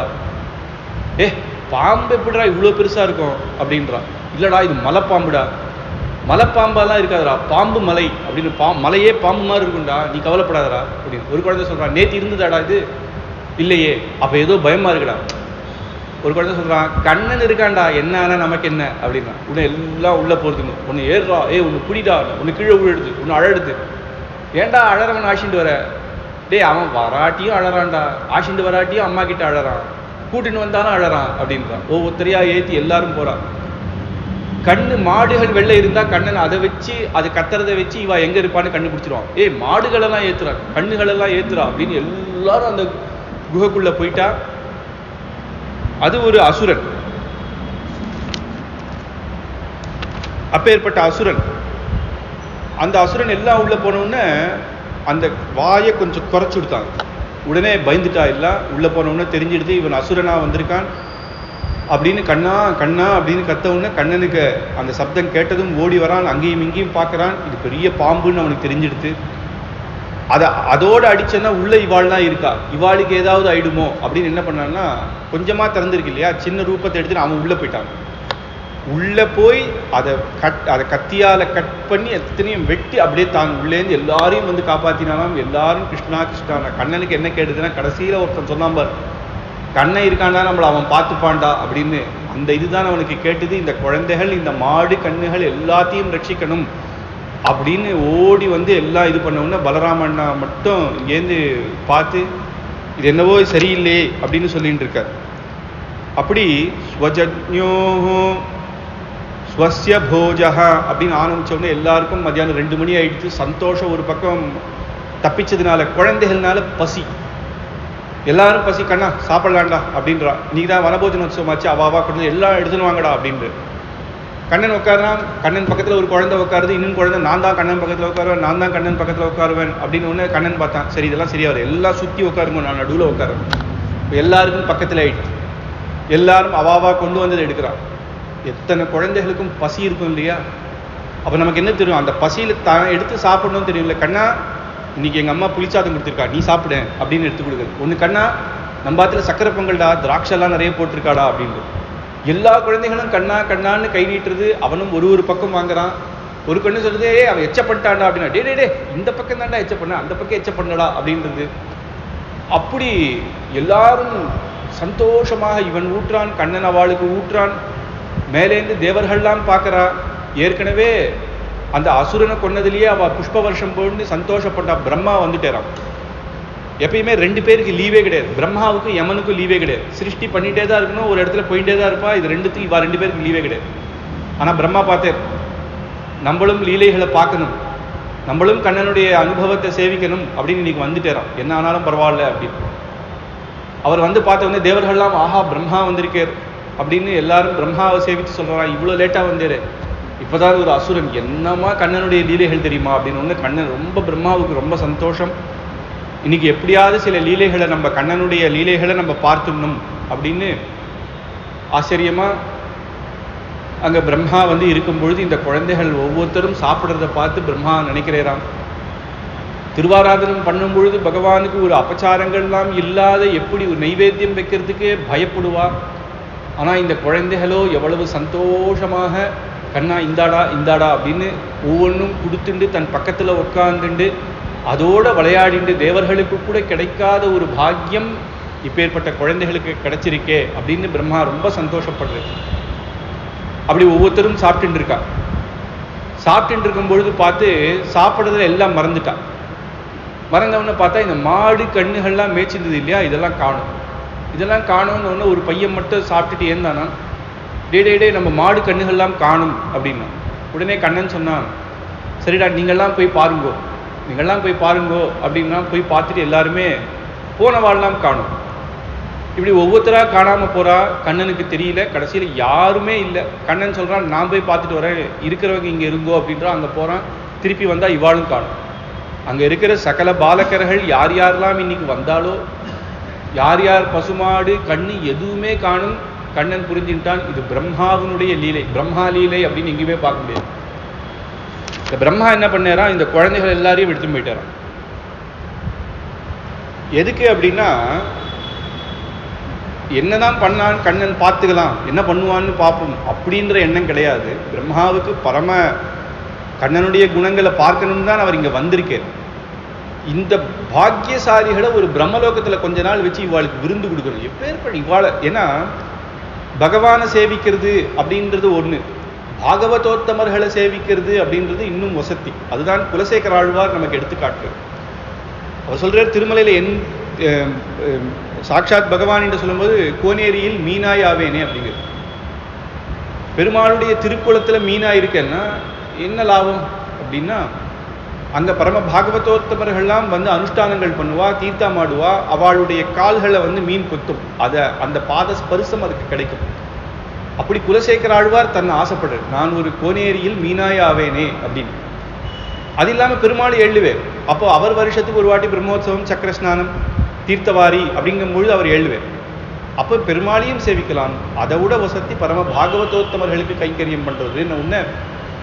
யாருக்குமே கிடைக்காத இப்பேற்பட்ட பாக்கியம் இந்த பசங்களுக்கு கிடைச்சிருக்கு இல்லையா. இவாளை பிரம்மலோகத்தில் நான் 1 வருஷம் வச்சு இவாளுக்கெல்லாம் தடபுடலாக இவாளுக்கு பரம இதுவாக பண்ணுறேன் அப்படின்னு மறைச்சிட்டாரான் எல்லாரும். ஆனால் கண்ணன் உடனே தெரியும் பிரம்மாதான் பண்ணேர் அப்படின்னு. ஆனால் தன்னுடைய லீலைகளை காட்டுறார். பிரம்மாவும் அந்த லீலைகளை பார்க்கணும்னு தான் ஆசைப்படுறார். என்ன ஆச்சுன்னா, யாவத் வத்ஸ பவத்ஸ கால் கவஹு யாவத்காரம் கிரயாதிகம் யாவத் திருஷ்டி விஷாண வேணு தளிசிகி யாவத் விபூஷாம்பரம் யாவத் சீலகுணா. எத்தனை குழந்தைகள் இருக்கோ அத்தனை குழந்தைகளாகவும் கண்ணன் மாறினான். அதே ரூபம் எடுத்துனான். அன்னைக்கு அவா எந்தெந்த ட்ரெஸ் போட்டுட்டாலோ அதே மாதிரி ட்ரெஸ். ஒருத்தன் நிக்கர் போட்டுட்டா நிக்கர், ஒருத்தன் வேஷ்டி கட்டியிருந்தா வேஷ்டி, அவனுக்கு ஒருத்தன் தடி எடுத்துன்னு வந்திருந்தா தடி. எத்தனையோ பேர் பாத்திரங்கள், ஒருத்தர் அலுமினி பாத்திரம் எடுத்துன்னு வந்துருப்பா, ஒருத்தர் எவர் சில்வர் பாத்திரம் எடுத்துன்னு வந்திருப்பா, ஒருத்தர் அவாத்துல பித்தளை பாத்திரம் எடுத்துன்னு வந்திருப்பா. எந்தெந்த பாத்திரம் எடுத்துன்னு வந்தாலும் அதான். ஏன்னா ஆற்றுக்கு போனால் சந்தேகம் வந்துடும் இல்லையா, வேற ஏதோ பாத்திரம் எடுத்துன்னு வந்திருக்கியே அப்படின்னு. எல்லா ரூபமாக இருக்கிறது இல்லை, எல்லா குணமாகவும். அந்த குழந்தை ஒருத்தர் சிரிச்சுட்டே இருப்பான்னா அவன் சிரிச்சுட்டே இருக்கா மாதிரி. அந்த குணம் குழந்தை எப்படி பேசுமோ அப்படி, அவாவாத்தில் என்னென்ன விஷயம் நடந்ததோ அத்தனையும் தெரிஞ்சா மாதிரி அத்தனை ரூபமாக கண்ணனாய் அந்தந்த ஆத்துக்கு கண்ணன் போறானா. இப்படி 1 வருஷ காலம் அவ யாருக்குமே அப்பா அம்மாவுக்கு சந்தேகம் வரல. தன்னுடைய மாடு கண்ணு அதுவுமே அவனே ஆயிட்டான். மாடு கண்ணுகளையுமே எடுத்துன்னு போயிட்டார் பிரம்மா. அது வருது. ஏன்னா ஆற்றுல சில மாடுகள் இருக்கும், அந்த கண்ணு இந்த மாடோட கரெக்டாக இருக்குது, அம்மா அப்பா மாதிரியே. அப்படி கண்ணனே, ஏன்னா அவன் சர்வாந்தரியாமி, அவன் எதுலையுமே இருக்கவன். அவன் இத்தனை ரூபங்கள் எடுத்துட்டு இத்தனை ஆத்துக்கு இப்படி போன உடனே இது கொஞ்சம் கொஞ்சமாக தெரிய வந்தது பலராமருக்கு. உடனே பலராமர் ஏதோ தப்பு நடக்கிறது அப்படின்னு நினைச்ச உடனே பலராமருக்கு புரிஞ்ச உடனே கண்ணன் கிட்ட வந்து கேட்கிறார், என்னப்பா ஆச்சுன்னு. என்ன ஏன்பா கேட்கிற, எனக்கு என்ன தெரியும் அப்படிங்கிறார். உடனே அந்த அத்தனை ரூபம், அத்தனை மாடு, கோபாலகர்கள் எல்லாரையும் பலராமனுக்கு கண்ணனாகவே அவர் காட்டுறாராம். பலராமனுக்கு தெரிஞ்சிட்டு இதெல்லாம் கண்ணனுடைய லீலை தான், பிரம்மா இந்த மாதிரி எடுத்துட்டு போனான்னு பலராமருக்கு மட்டும் தெரியும். இப்படியான உடனே ஒரு வருஷ காலத்துல பிரம்மா திருப்பி வந்தார். சரி, என்னதான் ஆயிருக்கும், இங்க கண்ணன் என்ன பண்ணான்னு லீலைகள் பார்த்துட்டு இருக்கார். அப்படி வரும் பொழுதே அந்த பிரம்மாவுக்கு இவர் எப்படி கொடுத்தார் அப்படின்னா, சர்வம் விஷ்ணுமயம் கிரோம் அப்படின்னு எல்லாரும் சர்வம் விஷ்ணுமயமாக சங்கச்சக்கர கதாதரனாக அந்தந்த மாடுகள் அவனுக்கு, பலராமண்ணாக்கு கண்ணனாக சேவை சாதிச்சார், பிரம்மாவுக்கு அத்தனை விஷ்ணுவாக சேவை சாதிச்சார் அப்படின்னு. சதுர்புஜः சங்கச்சக்கர கதா ராஜீவ பாணியः கிரீட்டினः குண்டிலனோ ஹரிணோ வனமாலினः, அப்படி வனமாலியோட சங்கச்சக்கரத்தோட பிரம்மாவுக்கு சேவை சாதித்தாராம். பிரம்மா கொஞ்சம் கொஞ்சம் கிட்ட வர உடனே எல்லாத்தையும் கலைச்சி யாருமே இல்லாத மாதிரி பண்ணி ஓன்னு எங்கடா மாடு காணுமே, குழந்தை காணுமேன்னு ஓன்னு அழ ஆரம்பிச்சுட்டாராம். பிரம்மா கிட்ட வச்சு பிரம்மா பார்த்து இப்பதான் இத்தனை ரூபமாக சேவை சாதித்தான், உடனே ஒண்ணுமே தெரியாதவன் போல அழறான் அப்படின்னு நேர வந்து பிரம்மா கண்ணனுடைய கால். எப்பேற்பட்டவர் பிரம்மா! பிரம்மா அவர்தான் முதல் சிருஷ்டி பண்ணத்துல பகவானுடைய நாபிக்கமலத்திலிருந்து முதல் அவதாரம் பண்ணவர் பிரம்மாவை தான் சிருஷ்டிச்சார் பகவான். அப்ப அவர்தான் இருக்கிறதுலயே பெருமாளுக்கு அடுத்தது ஆதி புருஷன், ரொம்ப ஸ்வயம்பூன்னே சொல்லுவா பிரம்மாவை. தாத்தாக்கு தாத்தா, முதல் தாத்தா. சுவாமி வேதாந்த தேசிகர் சொல்லும்பொழுது, நாஸ்தி பித்ரார்ஜிதம் கிஞ்சின்னமயா கிஞ்சிதார்ஜிதம் ஹஸ்திமே ஹஸ்தி சைலாகிரே வக்து பைத்தாமகம் தனம் அப்படின்னு. காஞ்சிபுரத்துல தேப்பெருமாள் சன்னதியை அவர் வந்து ராஜா கூப்பிடுறா, என் சபைக்கு வந்துரு, நான் துட்டு கொடுக்குறேன், என்னை பத்தி பாடுன்னு. மாட்டேங்கிற, ஏன்னா எனக்கு எங்க தாத்தாக்கு தாத்தா தாத்தா முதல் தாத்தா கொடுத்த சொத்தான தேப்பெருமாள் இங்க இருக்கேர். பைத்தாமகம் தனம், அந்த முதல் தாத்தா யாருன்னா பிரம்மா. ஏன்னா பிரம்மா ஆராதனம் பண்ணி யஜ்ஞத்துல தான் வரதர் தேப்பெருமாள் ஆவிர்பாவம். அதனால எங்க தாத்தா கொடுத்த சொத்து எங்க கிட்ட குலதனம் இருக்குப்பா, நீ என்ன எனக்கு தனம் கொடுக்கறது அப்படின்னு. அப்பேற்பட்ட முதல் தாத்தாவாச்சே, அத்தனை வெள்ள முடியோட நாலு தலைகளோட தான் குட்டி குழந்தை, இவன் இத்தினூண்டு இருக்கான், அவர் அவ்வளோ பெருசா இருக்கார். அவர் சேவிச்சு இப்படி பண்ணன, இப்படி எட்டி பார்க்கிறார் கண்ணன், இப்படி எட்டி பிரம்மாவை பார்க்கறான், கண்ணெல்லாம் ஜலமாம். அப்படி உன்னுடைய லீலையை பார்க்கறதுக்காகவே தான் நான் இதெல்லாம் பண்ணேன் அப்படின்னு சொல்ல, எல்லா குழந்தைகளையும் சௌக்கியமாக நான் வச்சிருந்தேன் அப்படின்னு. அவளுக்கு அதெல்லாம் மறந்துடுது, பிரம்மலோகத்துல இருந்து அதெல்லாம் மறந்துட்டு இப்ப திருப்பி அவாவா ஆயிட்டா. இந்த ஒரு வருஷம் என்ன நடந்ததோ அந்த ஞாபகமும் இருக்கு. அப்படி வந்தேன் பிரம்மா. உடனே பகவான ஆச்சரியமாக ஸ்லோகம் சொல்றேன். நௌமீட்யதே புருவபுஷே தட்டிதம்பராய குஞ்சாவதம் ச பரிபிச்சல சண்முகாய அப்படின்னு, நந்தகோபாலனுடைய குமாரனே அப்படின்னு, கண்ணனே உன்னை நான் சேவிக்கிறேன். இது என்னடா இது, அஜ்ஞானிகளால தேவகி வசுதேவர்களுக்கே கண்ணன் தோன்றினேர் அப்படின்னு உடனேயே அவெல்லாம் ரூபம் எத்தத் பிராதுராகுத்தியம் அப்படின்னு பிரம்மஜானிகள் சொல்லக்கூடிய ஸ்தோத்திரங்களை சொல்றா. சாதாரணவாளே, ஏன்னா பகவான் அவன் எதிர வந்த உடனேயே அப்பேற்பட்ட ஞானத்தை பகவான் கொடுத்துறான். துருவன் குழந்தையா இருக்கான், பகவான் தோன்றின உடனேயே அப்பேற்பட்ட ஞானத்தை பகவான் கொடுத்துடுறான். இவர் பிரம்மா மகா ஞானி. ஆனா இவர் என்ன சொல்றாரு, நந்தகோபாலனுடைய குமாரனே, இந்த மாடு கண்ணுகள் மேற்கவனே, பிருந்தாவனத்தில் இருக்க நாயக்கனே உனக்கு நமஸ்காரம் அப்படிங்கிற. இவர் வந்து பரபிரம்மம் அப்படின்லாம் சொல்லல. ஏன் அப்படின்னா இதை தான் ஆசைப்படுறா. எல்லாம் வைகுண்டபதியா இருக்கிறத விட இந்த பூலோகத்துல நம்மளா இருந்து நமக்கு அனுகிரகம் பண்றது இருக்கே, இவனுடைய சௌலபியம், இந்த குணம்தான் நமக்கு பிடிச்சிருக்கு அப்படின்னு. ஞானே பிரயாசே முதபாஸ்ய நயந்தி ஏவ ஜீவந்தி சண்முகாரிதம் அப்படின்னு. இந்த ஞானம் ஒருத்தனுக்கு பரம ஞானம் எது அப்படின்னா பகவானை சேவிக்கிறது தான். பிரம்மா சேவிக்கிறார் குழந்தைன்னு இல்லை, அவன் சாட்சாத் பகவான் தெரிந்து சேவிக்கிறார். அப்போ ஞானிகளுக்கு என்ன அப்படின்னா வினயம் முக்கியம். வித்யா ததாதி வினயம் அப்படின்வா. வினயம் இருக்கணும். நான் தான் பெரியவன் அப்படின்னா அதுல என்ன இருக்கு? அப்போ பூர்ண ஞானம் ஒருத்தன் எப்போ அடையிறான் அப்படின்னா, நான் பகவானுக்கு தாசன், நான் சேஷன், அவன் சேஷி, அவனுக்கு கைங்கரியம் பண்றதுக்கு தான் நான் இருக்கேன், அவனுடைய அடியார்களுக்கு கைங்கரியம் பண்றதுக்கு தான் நான் இருக்கேன் அப்படின்ற ஞானம் தான் பூர்ண ஞானம். அதனால இதுதான் ஞானம் அப்படின்ற. கடைசியா ஒன்று சொல்றார், அஹோபாக்யம் அஹோபாக்யம் நந்தகோபவ்ரஜ கசம் என் மித்ரம் பரமானந்தம் பூர்ணம் பிரம்ம சனாதனம். பூர்ணமான பிரம்ம சனாதனம், சனாதனம் ஆதிபுருஷனாக இருக்கிற பரபிரம்மமான பகவானாக இருந்தாலும் அஹோபாக்யம் நந்தகோபவ்ரஜம் அப்படின்னு, நந்தகோபாலுடைய குமாரனா உன்னை சேவிக்கிறது தான்ப்பா எனக்கு அஹோபாக்யம் அப்படிங்கிறது. உடனே சொல்றார், எனக்கு ஒரு வரன் கொடுக்கணும். என்ன அப்படின்னா, ஜானந்தயேவ ஜானந்து கிம்பாஹ்யும் அப்படின்னு ஒரு வரன் கேட்கல. அவர் சொல்றார், பகவான் நினைக்கிறார் என்ன, இப்ப பிரம்மா மோட்சத்தை கேட்க போறாரா? மோட்சம் தானே, பிரம்மலோகம் கூட பிரம்மாதி ஸ்தம்ப பரியந்தம் ஜெகதந்தர் வியவஸ்திதாக பிராணின கர்மஜனிதா சம்சாரா வசவர்தினகான்வா. பிரம்மாலிருந்து ஆரம்பிச்சு புழு பூச்சி வரைக்கும் எல்லாரும் ஜீவாத்மா தான். பகவான் அவாவால் அந்தந்த பதவி கொடுத்திருக்கார். அடுத்த சிருஷ்டியில இவரே தான் பிரம்மான்னு சொல்ல முடியாது. இந்த சிருஷ்டியில யார் அதிக தபஸ் யஜ்ஞயாகங்கள் பண்ணாலோ அவளை பிரம்மாவாத வைக்கிறார். பிரம்மான்றது பதவி, அந்த பதவியில ஒருத்தரை வைக்கிறார், நியமனம் பண்றார். அப்ப இவர் என்ன மோட்சத்தை கேட்க போறாரா? ஏன்னா பிரம்மா கூட சம்சாரம் தானே, ஜீவாத்மா தானே. ஆனா அவர் யஜ்ஞயாகத்தினால அந்த அந்த பதவியை அடைஞ்சிருக்க, நம்மளோட வசதி, அதுல எந்த சந்தேகமும் கிடையாது. பகவானுடைய பூர்ண கட்டாட்சம் பெற்றவர்.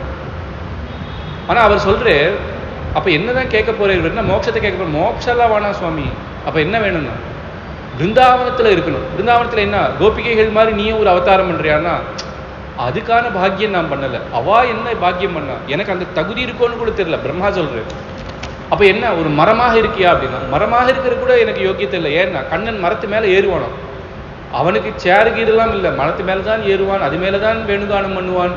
அதுக்கிற பாக்கியம் எனக்கு இருக்கோன்னு கூட எனக்கு தெரியல. அப்ப என்னன்னா, ஏதாவது ஒரு புல்லா இருந்துட்டு போறேனே, எங்கோ ஒரு ஓரத்தில் இருக்கேன், உம்முடைய சரணம், உம்முடைய சரணத்தை காட்டிலும் உம்முடைய அந்த பாலகர்கள் வந்து அவளுடைய பாதங்கள் என் மேல பட்டா கூட அதுவே எனக்கு பரமபாகியம் அப்படி. இந்த பாசுரங்கள், இந்த அனுபவத்தை வச்சுதான் குலசேகர ஆழ்வார் திருவேங்கடமுடியானுக்கு என்பெருமான் பொன்மலையில் ஏதேனும் ஆவேனே அப்படின்னு 10 பாசுரம் பாடுறார். சொல்றார் ஆச்சரியமா, பின்னிட்ட சடையானும் பிரமனும் இந்திரனும் துன்னிட்ட புகழுடைய வைகுந்த நீழ்வாசல் அப்படின்னு, அப்படி உனக்காக காத்துட்டு இருக்கான்னு திருமலையில எப்படியாவது இருக்கேன், ஒரு மீனாக இருக்கேன்றார். அப்புறம் சொல்றார், மீனா இருந்தா அப்ப ஜலம் வத்திடுச்சுன்னா நம்ம போயிடுவோம். சரி, ஒரு மரமாக இருக்கேன், ஒரு கல்லாக இருக்கேன். ஒரு கல்லாக இருந்து என்னப்பா பிரயோஜனம் அப்படின்னா, அங்க பாகவதர்கள் வருவாளாம், அது கல்லு மேல உட்காந்துப்பான். இல்ல ஒரு மண்டபமாக இருக்கேன், பெருமாளை எழுதுவேன். ஒரு நதியாக இருக்கேன் அப்படிலாம் சொல்லி கடைசியில் என்ன சொல்றார், பெருமாளுடைய படிக்கட், குலசேகர படி அப்படின்னு சொல்லுவோம் நம்ம. அந்த வந்து கோவில் வாசல்ல இருக்கிற அந்த, அதனாலதான் நம்ம தாண்டி போவோம். அந்த படிக்கட்டுல கால் வைக்க மாட்டேன், ஏன்னா அது ஆழ்வார் அப்படி ஆசைப்படுறது. அந்த படிக்கட்டாக இருக்கேன் அப்படின்னா என்னன்னா, பாகவதோத்தமர்கள் தாண்டி போவா, அவளுடைய பாதஸ்பர்சம் வரும்.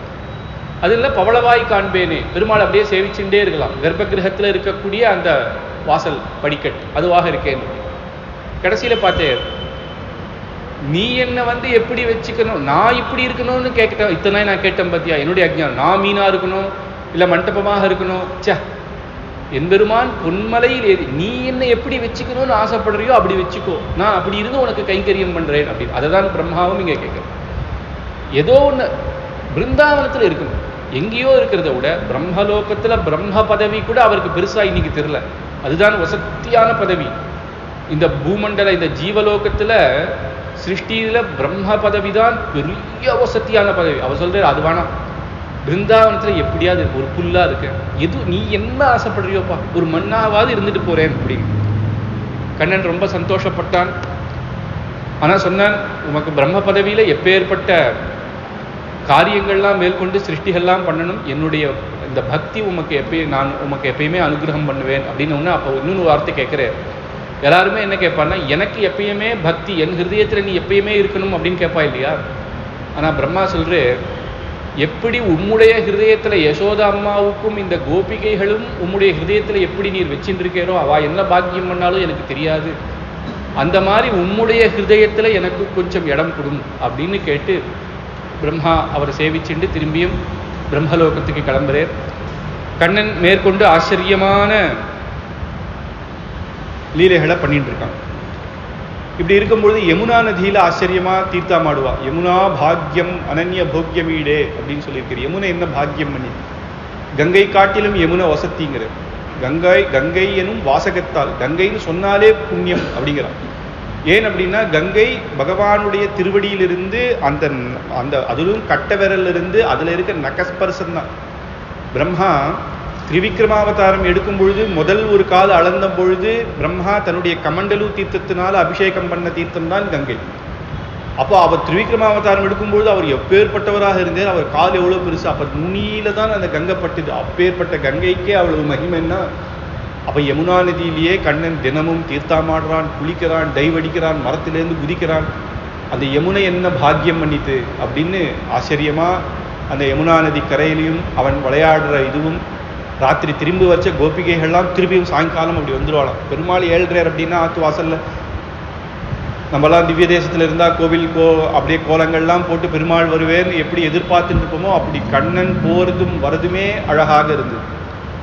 இப்படி இருக்கும் பொழுது பிருந்தாவனத்துல ஒரு காட்டுக்கு நடுவுல காளிங்கன் அப்படின்ற ஒரு பாம்பு, ஒரு நாகம், அவன் கருட பகவானுக்கு பயந்து, கருடனுக்கு பயந்து அந்த இடத்துல வந்து ஒழிஞ்சின்ட்டான். ஒழிஞ்சின்றவன் சும்மா இருக்கலாமா? அவனுக்கு தான் மகாபலம் இருக்கு. 1000 தலை கொண்ட பாம்பு, விஷத்தை கக்கிறது. அந்த யமுனா நதியில யாரெல்லாம் ஒரு புறா ஏதாவது போனா அப்படியே செத்து போயிடுறது, ஒரு கண்ணு போச்சு அப்படியே செத்து போயிடுறது. இதை பார்த்த உடனே எல்லாரும் பயந்துட்டா. அந்த இடத்துல காளிங்கன் இருக்கு, அந்த இடத்துக்கு போகக்கூடாது, ரெஸ்ட்ரிக்ஷன் ஏரியா அப்படின்னு போட்டு குடிச்சிட்டா. ஆனா இந்த பாலகர்களுக்கெல்லாம் சொன்னா, இந்த பசங்க இங்க போகாதன்னு சொன்னா அங்கதான் போகும், அதனால அவ சொல்ல மாட்டான் அந்த இடத்த, அங்க போகாத, அது சொன்னா போயிடும் அப்படின்ட்டு அவ சொல்லாமே இருந்துட்டான். நம்ம கண்ணன் சும்மா இருப்பானா, ஒரு நாளே இந்த பக்கம் போவண்டா அப்படிங்க, கண்ணா கண்ணா வானாண்டா, நான் ஏதோ பெரியவாள்லாம் பேசிண்டா கேள்விப்பட்டேன், அங்க ஏதோ ஒரு பெரிய பாம்பு இருக்காண்டா. அன்னைக்குதான் நம்ம ஒரு பாம்பு வாயிலே போயிட்டு வந்துட்டுமேடா. இது அந்த பாம்பு இல்லடா, இதுக்கு நிறைய தலை இருக்காண்டா. போன மாடு செத்து போயிடுச்சுன்னா அவனுக்கு ஒரு கோவம் வந்து, என்னடா பண்ணிடும் அது, நம்ம போலாம் வா அப்படின்னு, நாளைக்கு நம்ம பார்த்துக்கலாம். அப்போ என்ன பண்ணணும்னா, இன்னொரு பையன் சொன்னா, பலராம அண்ணாவை நீங்க வச்சுக்கோ, வேற வேலை கொடுத்துரு, பலராம அண்ணா நாளைக்கு வரக்கூடாது, வந்தன்னா விடமாட்டான். அதனால அவன் இல்லாதப்பதான் இவா போனோம். அதனால பலராமனை விட்டுட்டு அன்னைக்கு இவாள்லாம் கிளம்புறாளாம். நேர போறான், அந்த மரத்து மேல ஏறுறான். எங்கடா பாம்பு, எங்க பாம்பு அப்படின்னு அங்கேருந்து காளிங்கா காளிங்கான்னு இவன் கத்துறான். அந்த பாம்பு பார்க்கறது தக்குனூண்டு பையன், எத்தனை பேர் என்கிட்ட பயப்படுவா, இத்துனூண்டு மேலே எவனோ ஒருத்தன் இருந்துட்டு என்ன கத்துறான், நான் வரட்டும் இங்க அப்படிங்கிறான். தம் சண்டவேக விஷவீர்யமவேக்ஷதேன அப்படின்னு ஹுர்னு அது விஷத்தை கக்கிறது. அது மேல அந்த காத்து பட்டா கூட அங்க மேல இருக்க பறவைகள்லாம் அப்படியே ஊந்துருமா. திருஷ்டுவாம் நதீம் ச கலசம்யமானவதரஹ கிருஷ்ணஹ கதம்ப யதிருஹ்ய ததோத்தி துங்கம் ஆஸ்போட்டனம் பண்றான்.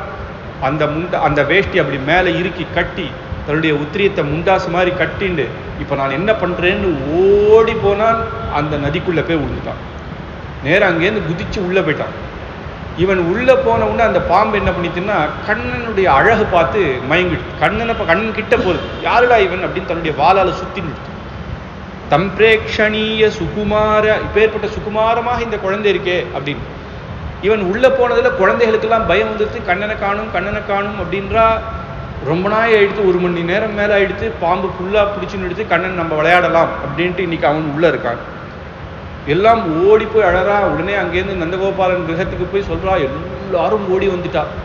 நந்தகோபாலன் யசோதம்மா ஓடி வந்து அழறா. 1-2 மணி நேரம் குழந்தை இல்லை, வேற யாரும் இறங்கவும் முடியாது, இறங்கினா மற்றவாளையும் அது கொண்டுடும். என்ன பண்றதுன்னு தெரியாம ஊன் அழறாலாம். எப்பேற்பட்ட குழந்தை நான் பெத்தேனே, இப்படி விட்டுட்டேனே, இப்படி போயிடுத்தேனே. ஊர்ல எல்லாரும் சொல்றா, யசோதாம்மா உனக்கு மட்டும் குழந்தை இல்லை, எங்களுக்கும் அவன் குழந்தை தான், நாங்களும் என்ன பண்ணுவேனோ அப்படின்னு கதறா. அப்போ பலராமன்னா நந்தகோபாலன் சொல்றது, நான் போறேன் அப்படின்னு உள்ள போகும்போது பலராமன் மட்டும் பிடிச்சிக்கிறான். அப்பா போக வேணாம், நீர் போகாதீ, கண்ணன் பார்த்துப்பான். என்னடா சொல்ற, கண்ணன் எப்படிடா பார்த்துப்பான் அப்படின்னு உடனே, கண்ணன் பார்த்துப்பான்னு சொன்னா அவருக்கு புரியாது, நந்தகோபாலன் புரியாது. பலராமர் சாட்சாத் ஆதிசேஷனுடைய அவதார். அதனால அவர் இப்படி சொல்றாராம், கண்ணனுக்கு கருகாச்சாரியர் பெரிய பெரிய மகான்கள்லாம் ஆசீர்வாதம் பண்ணியிருக்கா, பேர் வச்சிருக்கா. பெரிய ஆசீர்வாதம் பண்ணியிருக்கா, அவனுக்கு ஒண்ணுமே ஆகாது, நீ கவலைப்படாதையும் அப்படின்னு உடனே அவர் நம்புறார். பெரியவர்கள்லாம் ஆசீர்வாதம் பண்ண அது சத்தியம்தான் அந்த வாக்கு அப்படின்னு உடனே கண்ணன் கொஞ்ச நாய் ஆச்சாம் அவன் லீலையை காட்ட ஆரம்பிக்கலாம் அப்படின்னு அந்த பாம்பனுடைய பிடிச்சி யுத்தம் பண்ணி அதனுடைய மேலே ஏறி ஒவ்வொரு பாம்பு மேலேயும் அப்படி ஆட ஆரம்பிச்சானான். ஒரு 2 கால்களால் இந்த தலை இப்படி தட்டுறது, அது 1000 தலை எந்த தலையை மேலே எடுக்கிறதோ அந்த தலையை தட்டுறான், தட்டுன்னு தட்டுறான்.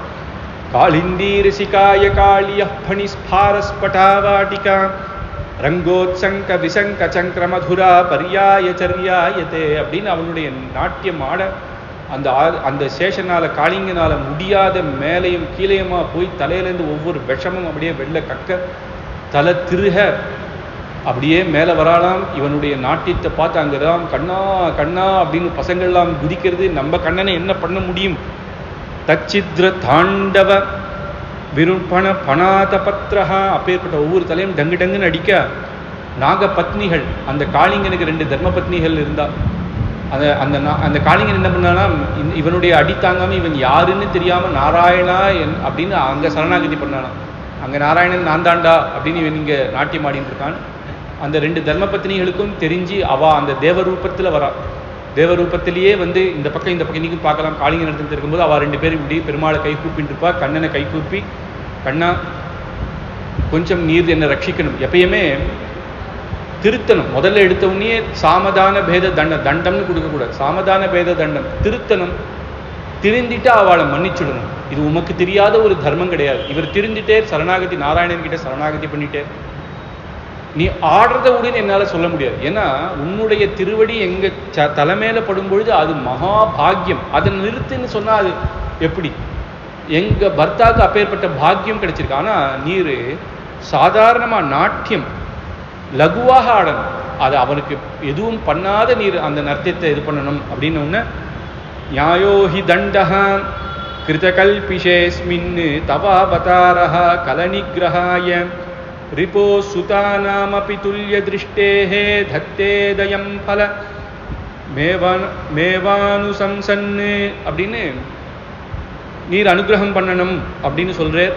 அப்ப கண்ணன் ரொம்ப சந்தோஷப்பட்டு அவளெல்லாம் நான் ஒன்றும் பண்ணலை அப்படின்னு சொல்லி, நீ எதுக்கு இங்கே வந்திருக்கேன்னு எனக்கு தெரியும். கருட பகவானுக்கு பயந்து இனிமேல் கருடன் ஒன்றும் பண்ண மாட்டான். ஏன்னா கருடன் சாட்சாத் பகவானுடைய வாகனம். கருடன் யார் அப்படின்னா வேதஸ்வரூபம். வேதம் சொல்றோம் இல்லையா, வேதத்துக்கு ரூபம் கிடையாது. வேதத்துக்கு ஒரு ரூபம்னு இருந்தால் அது கருட பகவான். அப்போ கருடன் உருவாம் மறையின் பொருள் தான் கருடனுடைய உருவம் அப்படின்னு வேதம். அதனாலதான் வேதம் தானே பகவான் யார் பரபிரம்மம்னு காட்டுறது. அதனால கருட வாகனம். வேதாத்மா இவன் தான் சர்வேஸ்வரன் அப்படின்னு காட்டுறது. அதனாலதான் கருட வாகனம் ரொம்ப முக்கியமான வாகனம் சாட்சாத் பகவானுக்கு.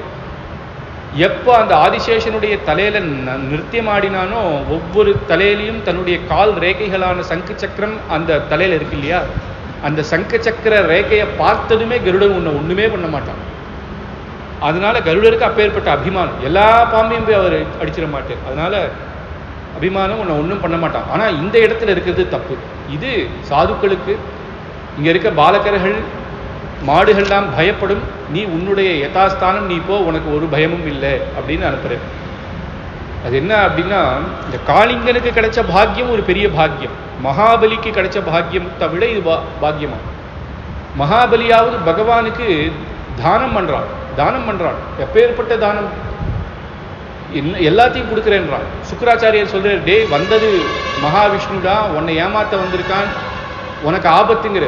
பரவாயில்ல, மகாவிஷ்ணுவே வரட்டும், என் பிராணமே போட்டும், அவனுக்கு தானே நான் கொடுக்குற ஸ்தானத்துல இருக்கேன் இல்லையா, அவனுக்கு கொடுக்கறதுக்கு எனக்கு பாக்கியம் அப்படின்னு சர்வத்தையும் கொடுக்குறான். அப்ப 3வது அடி எங்க வைக்கணும் அப்படின்னா தன்னுடைய சிரசை காட்டுறான், பகவான் சரணத்தை வைக்கிறார். அதை காட்டிலும் இவன் என்ன பண்ணான்? காளிங்கனுடைய, அதுவும் அவனுக்காக ஒரு தலை, இவனுக்கு 1000 தலை, 1000 தலையிலையும் தன்னுடைய சரணத்தை வச்சுட்டு இவன் என்ன பாக்கியம் பண்ணா? ஒண்ணுமே பண்ணல. எதுக்கு வந்தானா? பிருந்தாவனத்துக்கு வந்தானா. பிருந்தாவனத்துல வந்தா அப்படின்னா அதுதான் திவ்ய தேச வாசம் ரொம்ப முக்கியம் அப்படிங்கிற. நம்மெல்லாம் ரிட்டையர்ட் ஆனோன்னு எல்லாம் சொல்றாரு இல்லையா, ஏதாவது ஒரு திவ்ய தேசத்துல போய் இருக்கணும். ஸ்ரீரங்கம் அப்பேற்பட்ட திவ்ய தேசம். ஏன் அப்படின்னா வாசமே போரும். பெருமாள் கைங்கரியம் ஒண்ணு, திவ்ய தேச வாசம். அதுவும் மேல்கோட்டையில புராண வச்சனமே உண்டு. க்ஷணமபி நிவசந்தௌ கேவலம் யாதவாத்ரௌ. ஒரு க்ஷணம் ஒருத்தன் வந்துட்டா கூட க்ஷணமபி நிவசந்தௌ, கேவலம் ஒரு க்ஷணம் ஒருத்த வந்தா கூட அவனுடைய சகல பாபத்தையும் போக்கிடுமாம் அந்த திவ்ய தேசமே. பெருமாளை சேவிக்கணும் கூட அவசியம். அவன் அந்த அந்த அந்த மேல்கோட்டைக்கு பெருமாளை சேவிக்கணும்னு வரல, ஏதோ ஒரு கோர்ட் கேஸ் இருக்குன்னு அங்கே போறான்னு வச்சுக்கோங்களேன். ஆனால் அந்த திவ்ய தேசத்து பக்கமாக போயிட்டான். அந்த ஊர்க்காரால பார்த்துட்டா அங்கே அவளுடைய பாகவத தரிசனமே அவனுக்கு பாக்கியம் அப்படின்னு பகவான் அவனுக்கு வந்து கொடுத்துரு. அந்த மாதிரி இந்த பிருந்தா எங்கேயோ போய் ஒழிஞ்சிக்கணும்னு தான் இவன் வந்தான். ஒழிஞ்சிக்கிறவன் எங்கே வந்து பாருங்க, அவனுடைய பாக்கியம் பிருந்தாவனத்தில் போய் யமுனா நதி கரையில் கண்ணன் இருக்கிற இடமா பார்த்து ஒழிஞ்சிருந்தான். இந்த இடத்துக்கு வந்துட்டானோ இல்லையோ அவனுக்கு நல்ல கத்தியை கொடுக்கிறார். இப்பேற்பட்ட தன்னுடைய சரணத்தை மேலே வச்சு இப்பேற்பட்ட பாக்கியத்தை கொடுத்தார் அப்படின்னு அந்த இது வந்து பிருந்தாவன மகாத்மியம் அப்படின்னு சொல்லலாம். பிருந்தாவனத்தினுடைய அப்படி ஒவ்வொரு இன்னைக்குமே அந்த பிருந்தாவனம் கண்ணன் இருக்கும்போது இல்லை, இன்னைக்கு போனாலும் அந்த ராத்திரியான பஜனைகள் மாடு கண்ணுகள் வச்சு அவ அப்படியே கண்ணன் இன்னைக்கும் அவ ஆத்துல இருக்கா, கண்ணன் இன்னைக்கும் பாலலீலைகள் பண்ணிட்டு இருக்கான். அப்படிதான் அந்த பிருந்தாவனத்துல எல்லாரும் இருக்கா. அப்பேற்பட்ட ஆச்சரியமான காளிங்க நர்த்தனத்தை இப்ப பார்த்து அதுக்கப்புறம் ஒரு சமயம் இதே மாதிரி பாலகர்கள்லாம் பிருந்தாவனத்துல போயிட்டு இருக்கும் பொழுது காட்டு தீ பிடிச்சிடும். தீ எல்லா பக்கமும் தீ. பசங்கள்லாம் கண்ணா கண்ணா கண்ணா நீதாண்டா காப்பாற்றணும் அப்படின்றது. கண்ணன் சொன்னான் எல்லாம் கண்ணை மூடுங்கடா, ஒரு நிமிஷம் கண்ணை மூடுங்கடா அப்படின்னு. எல்லாம் கண்ணன் சொன்னா கேட்கும். கண்ணன் சொல்லிட்டான்னு எல்லாம் கண்ணை மூடினாலாம். தன்னுடைய யோக மகிமையினால அப்பேற்பட்ட அந்த அக்னியும் அவன் இது பண்ணான். அந்த அக்னியாக வந்ததும் ஒரு அசுரன் தான். அப்படி பல லீலைகள் பண்ணான் கண்ணன். இதெல்லாம் பண்ணான் அப்படின்னு ஒவ்வொரு குழந்தைகளா தன்னுடைய அம்மாவுக்கு எத்தனை நாள் தான் சொல்லாம இருக்கும். அம்மா இன்னைக்கு என்ன தெரியுமா நடந்தது, காட்டு தீ வந்ததுமா, கண்ணன் கண்ணை மூட சொன்னா அணைஞ்சிடுத்துமா, அன்னைக்கு பாம்பு கிட்ட மாட்டிடணுமா அப்படின்றான். காளிங்க நடந்ததும் எல்லாருமே பார்த்துட்டா இவன் வந்தது. அப்போ ஒவ்வொரு கோபிகைகளாத்திலும் பேச ஆரம்பிச்சுட்டா, நம்ம கண்ணன் கண்ணன் கொஞ்சம் இவன் சர்வேஸ்வரனா தான் இருக்கணும். இப்பேற்பட்ட லீலைகள் யாரால பண்ண முடியும்? சாதா மனுஷனால பண்ண முடியுமா? இவன் சர்வேஸ்வரன் தான். ஆனால் நம்ம பாரு, ஒரு நாள் நான் ஆற்றுக்கு வரும்போது திட்டேன். என்னடா கண்ணா வெண்ணெய் சும்மா வந்து போடா அப்படின்னு திட்டேன்னு. அப்பேற்பட்ட பரபிரமம்னு தெரியாம நான் திட்டேனே அப்படின்னு சொல்றான். ஆமாண்டி நானும் ஒரு நாள் அடிச்சிட்டேன் அப்படின்றா ஒருத்தி. கண்ணன் அப்பயே வரானோ, அந்த சமயமே வரான். அத்தை எல்லாரையுமே ஒரு உறவு வச்சுதான் கூப்பிடுவான். மாமி பாட்டி அப்படின்னு வந்து ஒவ்வொருத்தர் மடியில உட்கார்றான். இப்பதான் சர்வேஸ்வரன் பேசினால அத்தனையும் மறந்துட்டான்.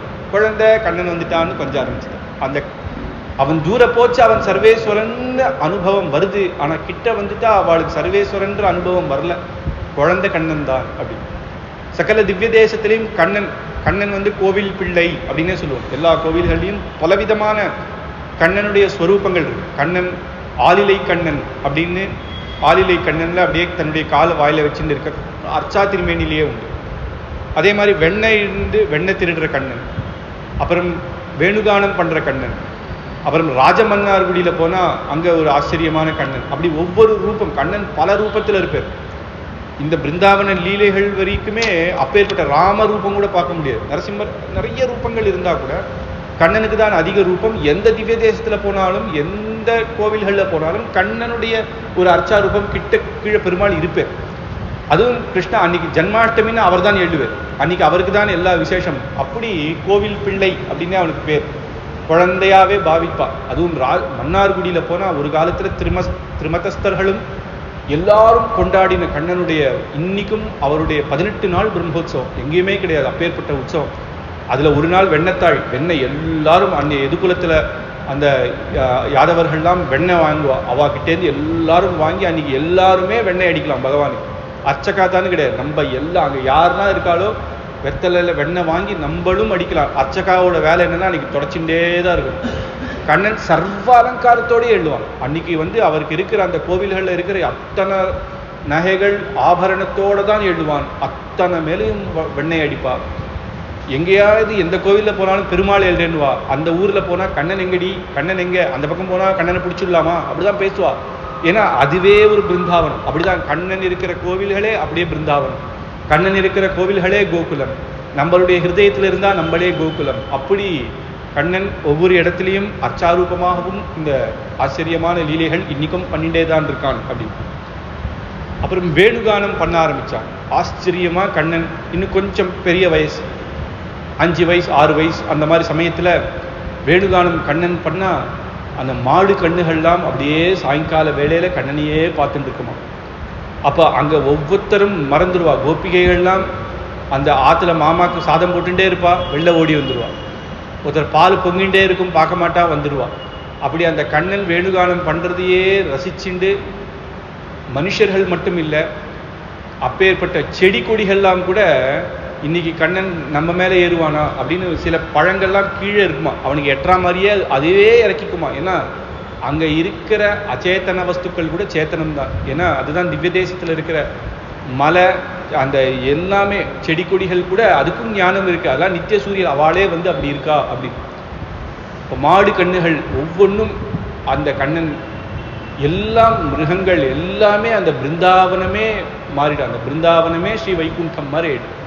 எல்லாரும் அந்த சம்சார பந்தம், சம்சாரத்தில் நமக்கு என்ன பசி பட்டினி, சம்பாதிக்கணும், இந்த எண்ணம், இதெல்லாம் எத்தனை சம்பாதிச்சாலும் நம்ம மனசு நிறையணும் இல்லையா? மனசு நிறைஞ்சிடுச்சுன்னா அவன்தான் ரொம்ப பணக்காரன். அப்போது அந்த அந்த கோகுலத்தில் இருக்கவா எல்லாருக்குமே அந்த கண்ணன் அன்னைக்கு அவள் பார்த்துட்டாலோ, அவள் கேட்டுட்டாலோ, அவன் விஷயமாக சொல்லிட்டாலோ அவளுக்கெல்லாம் சந்தோஷமாக இருக்கும். அப்பேற்பட்ட வேணுகானங்கள்லாம் பண்ணியிருந்தான். அந்த கண்ணன் எப்படி இருப்பான்னா, பர்ஹாபீடம் நடவரவபுஹு கர்ணயோ கர்ணகாரம் அப்படின்னு பர்ஹாபீட்டம் தன்னுடைய அழகான மயில் தோகை மேலே வச்சுண்டு அந்த கிருஷ்ணன் அவனுடைய வேணுகானம் அந்த புல்லாங்குழல்ல ஊதிண்டு ஒரு கால் மேலே ஒரு கால் போட்டுண்டு அவன் உட்கார்ற ஸ்டைலும் அந்த அந்த வேணுகானமும் ஆச்சரியமாக இருக்கும். இந்த பிருந்தாவனமே கிடையாது, எல்லா சகல தேவர்களும் அங்கே இருப்பா அப்படின்னு. அதுக்கப்புறம் இன்னும் இதுக்கப்புறம் கண்ணன் சீனியர் ஆயிட்டான் இல்லையா, 5 வயசுனா. அப்போ சின்ன பசங்களெல்லாம் வம்பிழுப்பானோ, அங்கே போகிற குட்டி பொண்ணுகள்லாம் தலை பின்னிண்டு வந்தால் அவுத்துருவானோ. பொண்ணுகள்லாம் சொல்லுமா, கண்ணா இன்னைக்கு போகிற இல்லை காட்டிலேருந்து அழகாக புஷ்பம்லாம் எடுத்துட்டு வாடா அப்படின்னா. புஷ்பம்லாம் எடுத்துட்டு வருவானோ. நானே உனக்கு சூடி விடுறேன் அப்படின்வானோ. ஏதோ பண்ணிகிட்டே இருப்பான், பக்கத்தில் இருக்க பொண்ணுக்கு சாத்தி விட்டுருவானோ. அவள் எல்லாம் அழுவாளாம். இன்னைக்கு பழம் எடுத்துட்டு வாடான்னா கொண்டு வந்து கொடுப்பானோ. ஒவ்வொருத்தரோட ஒவ்வொருத்தர் கலாட்டா பண்ணுவான், 2 பேருடைய ஜடையை பின்னி விட்டுருவானோ. அப்படி ஒவ்வொரு விளையாட்டு சேஷ்டிதங்கள். இப்போ இவன் சீனியர் ஆயிட்டா இல்லையா, ஜூனியர் குழந்தைகள் எல்லாம் ஒருத்தரையும் விடுறதில்லை, எல்லாரையும் அழ விடுவானாம். அப்படி 6 வயசு வரைக்கும் ஆச்சரியமாக.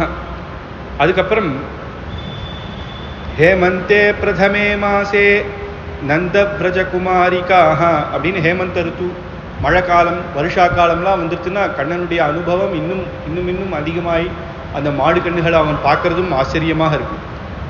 அப்போது பிருந்தாவனம் வர சமயத்தில் யஜ்ஞம் பண்ணுறவர்கள் இருப்பாள். சில பிராமணர்கள் யஜ்ஞம் எப்பயுமே அவள் யாகம் பண்ணிட்டு இருப்பாள், நித்திய அக்னிஹோத்திரிகள். அவள்லாம் அந்த ஊர் பக்கமாக ஒவ்வொரு ஊராக போவா, அந்தந்த ராஜா அவள் தரதை வச்சு யாகம் பண்ணுவா. அப்படி பண்ணிட்டு இருக்கா. அந்த ஆத்து மாமிகள்லாம் கேள்விப்பட்டாலாம், இந்த பிருந்தாவனத்தில் ஒரு குழந்தை இருக்குது, அவன்தான் சாட்சாத் பகவான் கண்ணன் அப்படின்னு எல்லாம் கேள்விப்பட்டிருக்கா. கேட்குறா மாமா கிட்ட, நீங்கள் ஆசிண்டு போங்கலன்னு. அதெல்லாம் இல்லடி, நமக்கு இந்த யாகம் தான் உச்சித்தம், யாகம் பண்ண இதுக்கு நீங்கள் சிஸ்ரூஷை பண்ணுங்க, அதெல்லாம் ஒன்றும் பானம் அப்படிங்கிறான். அப்போ கண்ணன் வந்து யார் ஒருத்தர் வந்தாலும் ஆசைப்பட்ட அவன் அவனே சேவை சாதிக்கிறான் இல்லையா. இந்த மாமிகள்லாம் கேட்குறா அப்படின்ன உடனேயே அவன் முடிவு பண்ணிட்டான், நாளைக்கு பிளான், இன்னைக்கு அவா கிட்ட தான் போகணும் அப்படின்னு.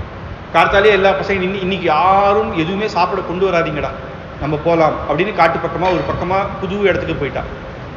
போனவுடனே இப்போ இவாலாம் யாகம் பண்ணுற அந்த கொட்டாய் அந்த பக்கமாக இருக்குது. பசங்களுக்கு மத்தியானம் ஆகணுன்னு பசி. கண்ணா என்னடா சீக்கிரம் போகலான்னு சொன்ன, ஒரே பசிக்கிறதுடா அப்படின்னா. இந்த யாகம் பண்ணுறா இல்லையா, அங்கே போய் கேளுங்கடா கொடுப்பா அப்படின்னு. இந்த பசங்கள்லாம் போச்சு. போன உடனே அங்கே போய் யாகத்தில் யாகசாலை பண்ணுற இடத்துல எப்பயுமே அன்னதானம் நிறைய நடக்கும். ஆனால் அதுக்கும் ஒரு கிரமம் இருக்குது. இப்போ பண்ணி முடித்த ஒன்று தான் தருவா, அந்த மாதிரி சில கிரமங்கள் இருக்குது.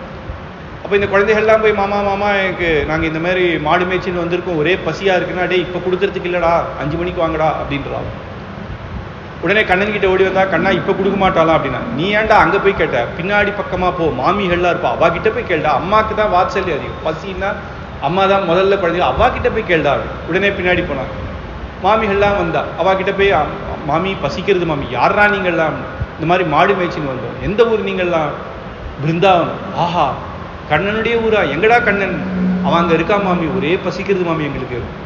ஐயோ குழந்தை இப்போ சொல்கிறியேடா, சரி நேற்று ஏதாவது இருக்குமா? என்னென்ன இருக்கோ எல்லாரையும் கூப்பிட்றா, எது எது இருக்கோ அதெல்லாம் கொடுங்கோ அப்படின்னு. அவாத்தில் இருக்கிற பழங்கள் என்னென்ன இருக்கோ, நேற்று இது மோர் தயிர் பால் என்ன இருக்கோ அதெல்லாம் எடுத்துட்டு வந்து, கண்ணன் எங்கடா அப்படிங்கிறா. ஆஷிண்டு வரான்.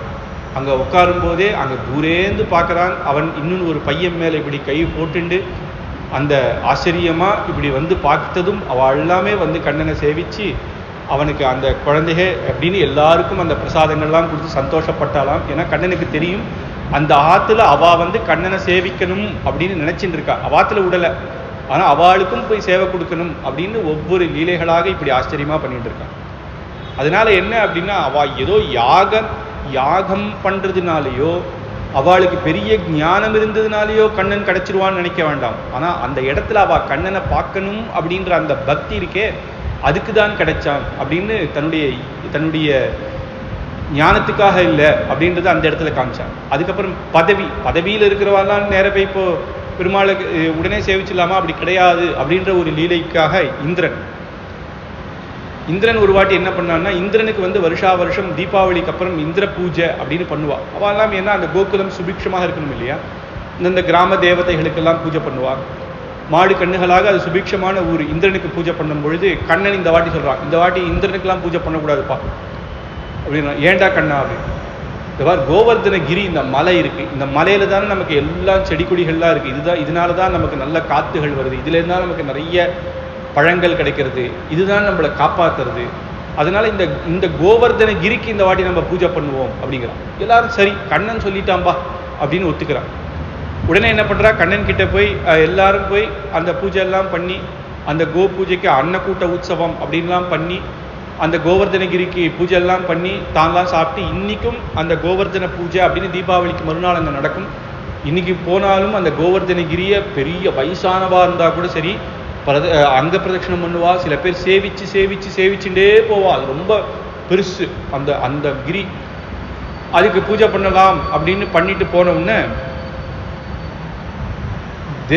தேவஹேளனம் பண்ணிட்டான் அப்படின்னு இந்திரனுக்கு மகா கோபம். இந்த பையன் பேச்சை கேட்டு இப்படி பண்ணிட்டானே, ஒரு தேவஹேளனம் இல்லையா, தேவேந்திரனுக்கு வருஷா வருஷம் பண்றா, அதனாலதான் சுபிக்ஷமா இருக்கா, எனக்கு நீ அவமானப்படுத்திட்ட, நான் என்ன பண்றேன் பார் அப்படின்னு சப்த மேகத்தை பிரேரணம் பண்ணான். ஊர்ல மழையை கொட்டு, ஒருத்தர் இருக்கக்கூடாது, வாழ்க்கெல்லாம் கஷ்டத்தை உண்டாக்கு அப்படின்னு ஒரே மழை பெய்யறது, இடியும் மின்னலுமாக. ஒரு ஆற்றுலையும் ரொம்ப கஷ்டம் வருது, மாடு கண்ணுகள்லாம் அந்த கொட்டாயெல்லாம் பறக்கிறது, மழையில தாங்க முடியல, எல்லாம் கண்ணன் கிட்ட தான் ஓடி வந்து சரணாகதி பண்றா. கண்ணா அப்படின்னு உடனே கிருஷ்ணன் உடனே கவலைப்படாதீங்கோ அப்படின்னு சிரிச்சுண்டே அந்த கோவர்தனகிரியை தன்னை சுலபமாக ஒரு கொடை பிடிக்கிற மாதிரி ஒரு சுண்டு விரலால் தான் எடுத்தானாம். எல்லாரும் இது கீழே வந்து இருங்கோ அப்படின்னு 7 நாள், இந்த 7 நாள் அப்படியே கண்ணனையே பார்த்து இருந்தாலாம்.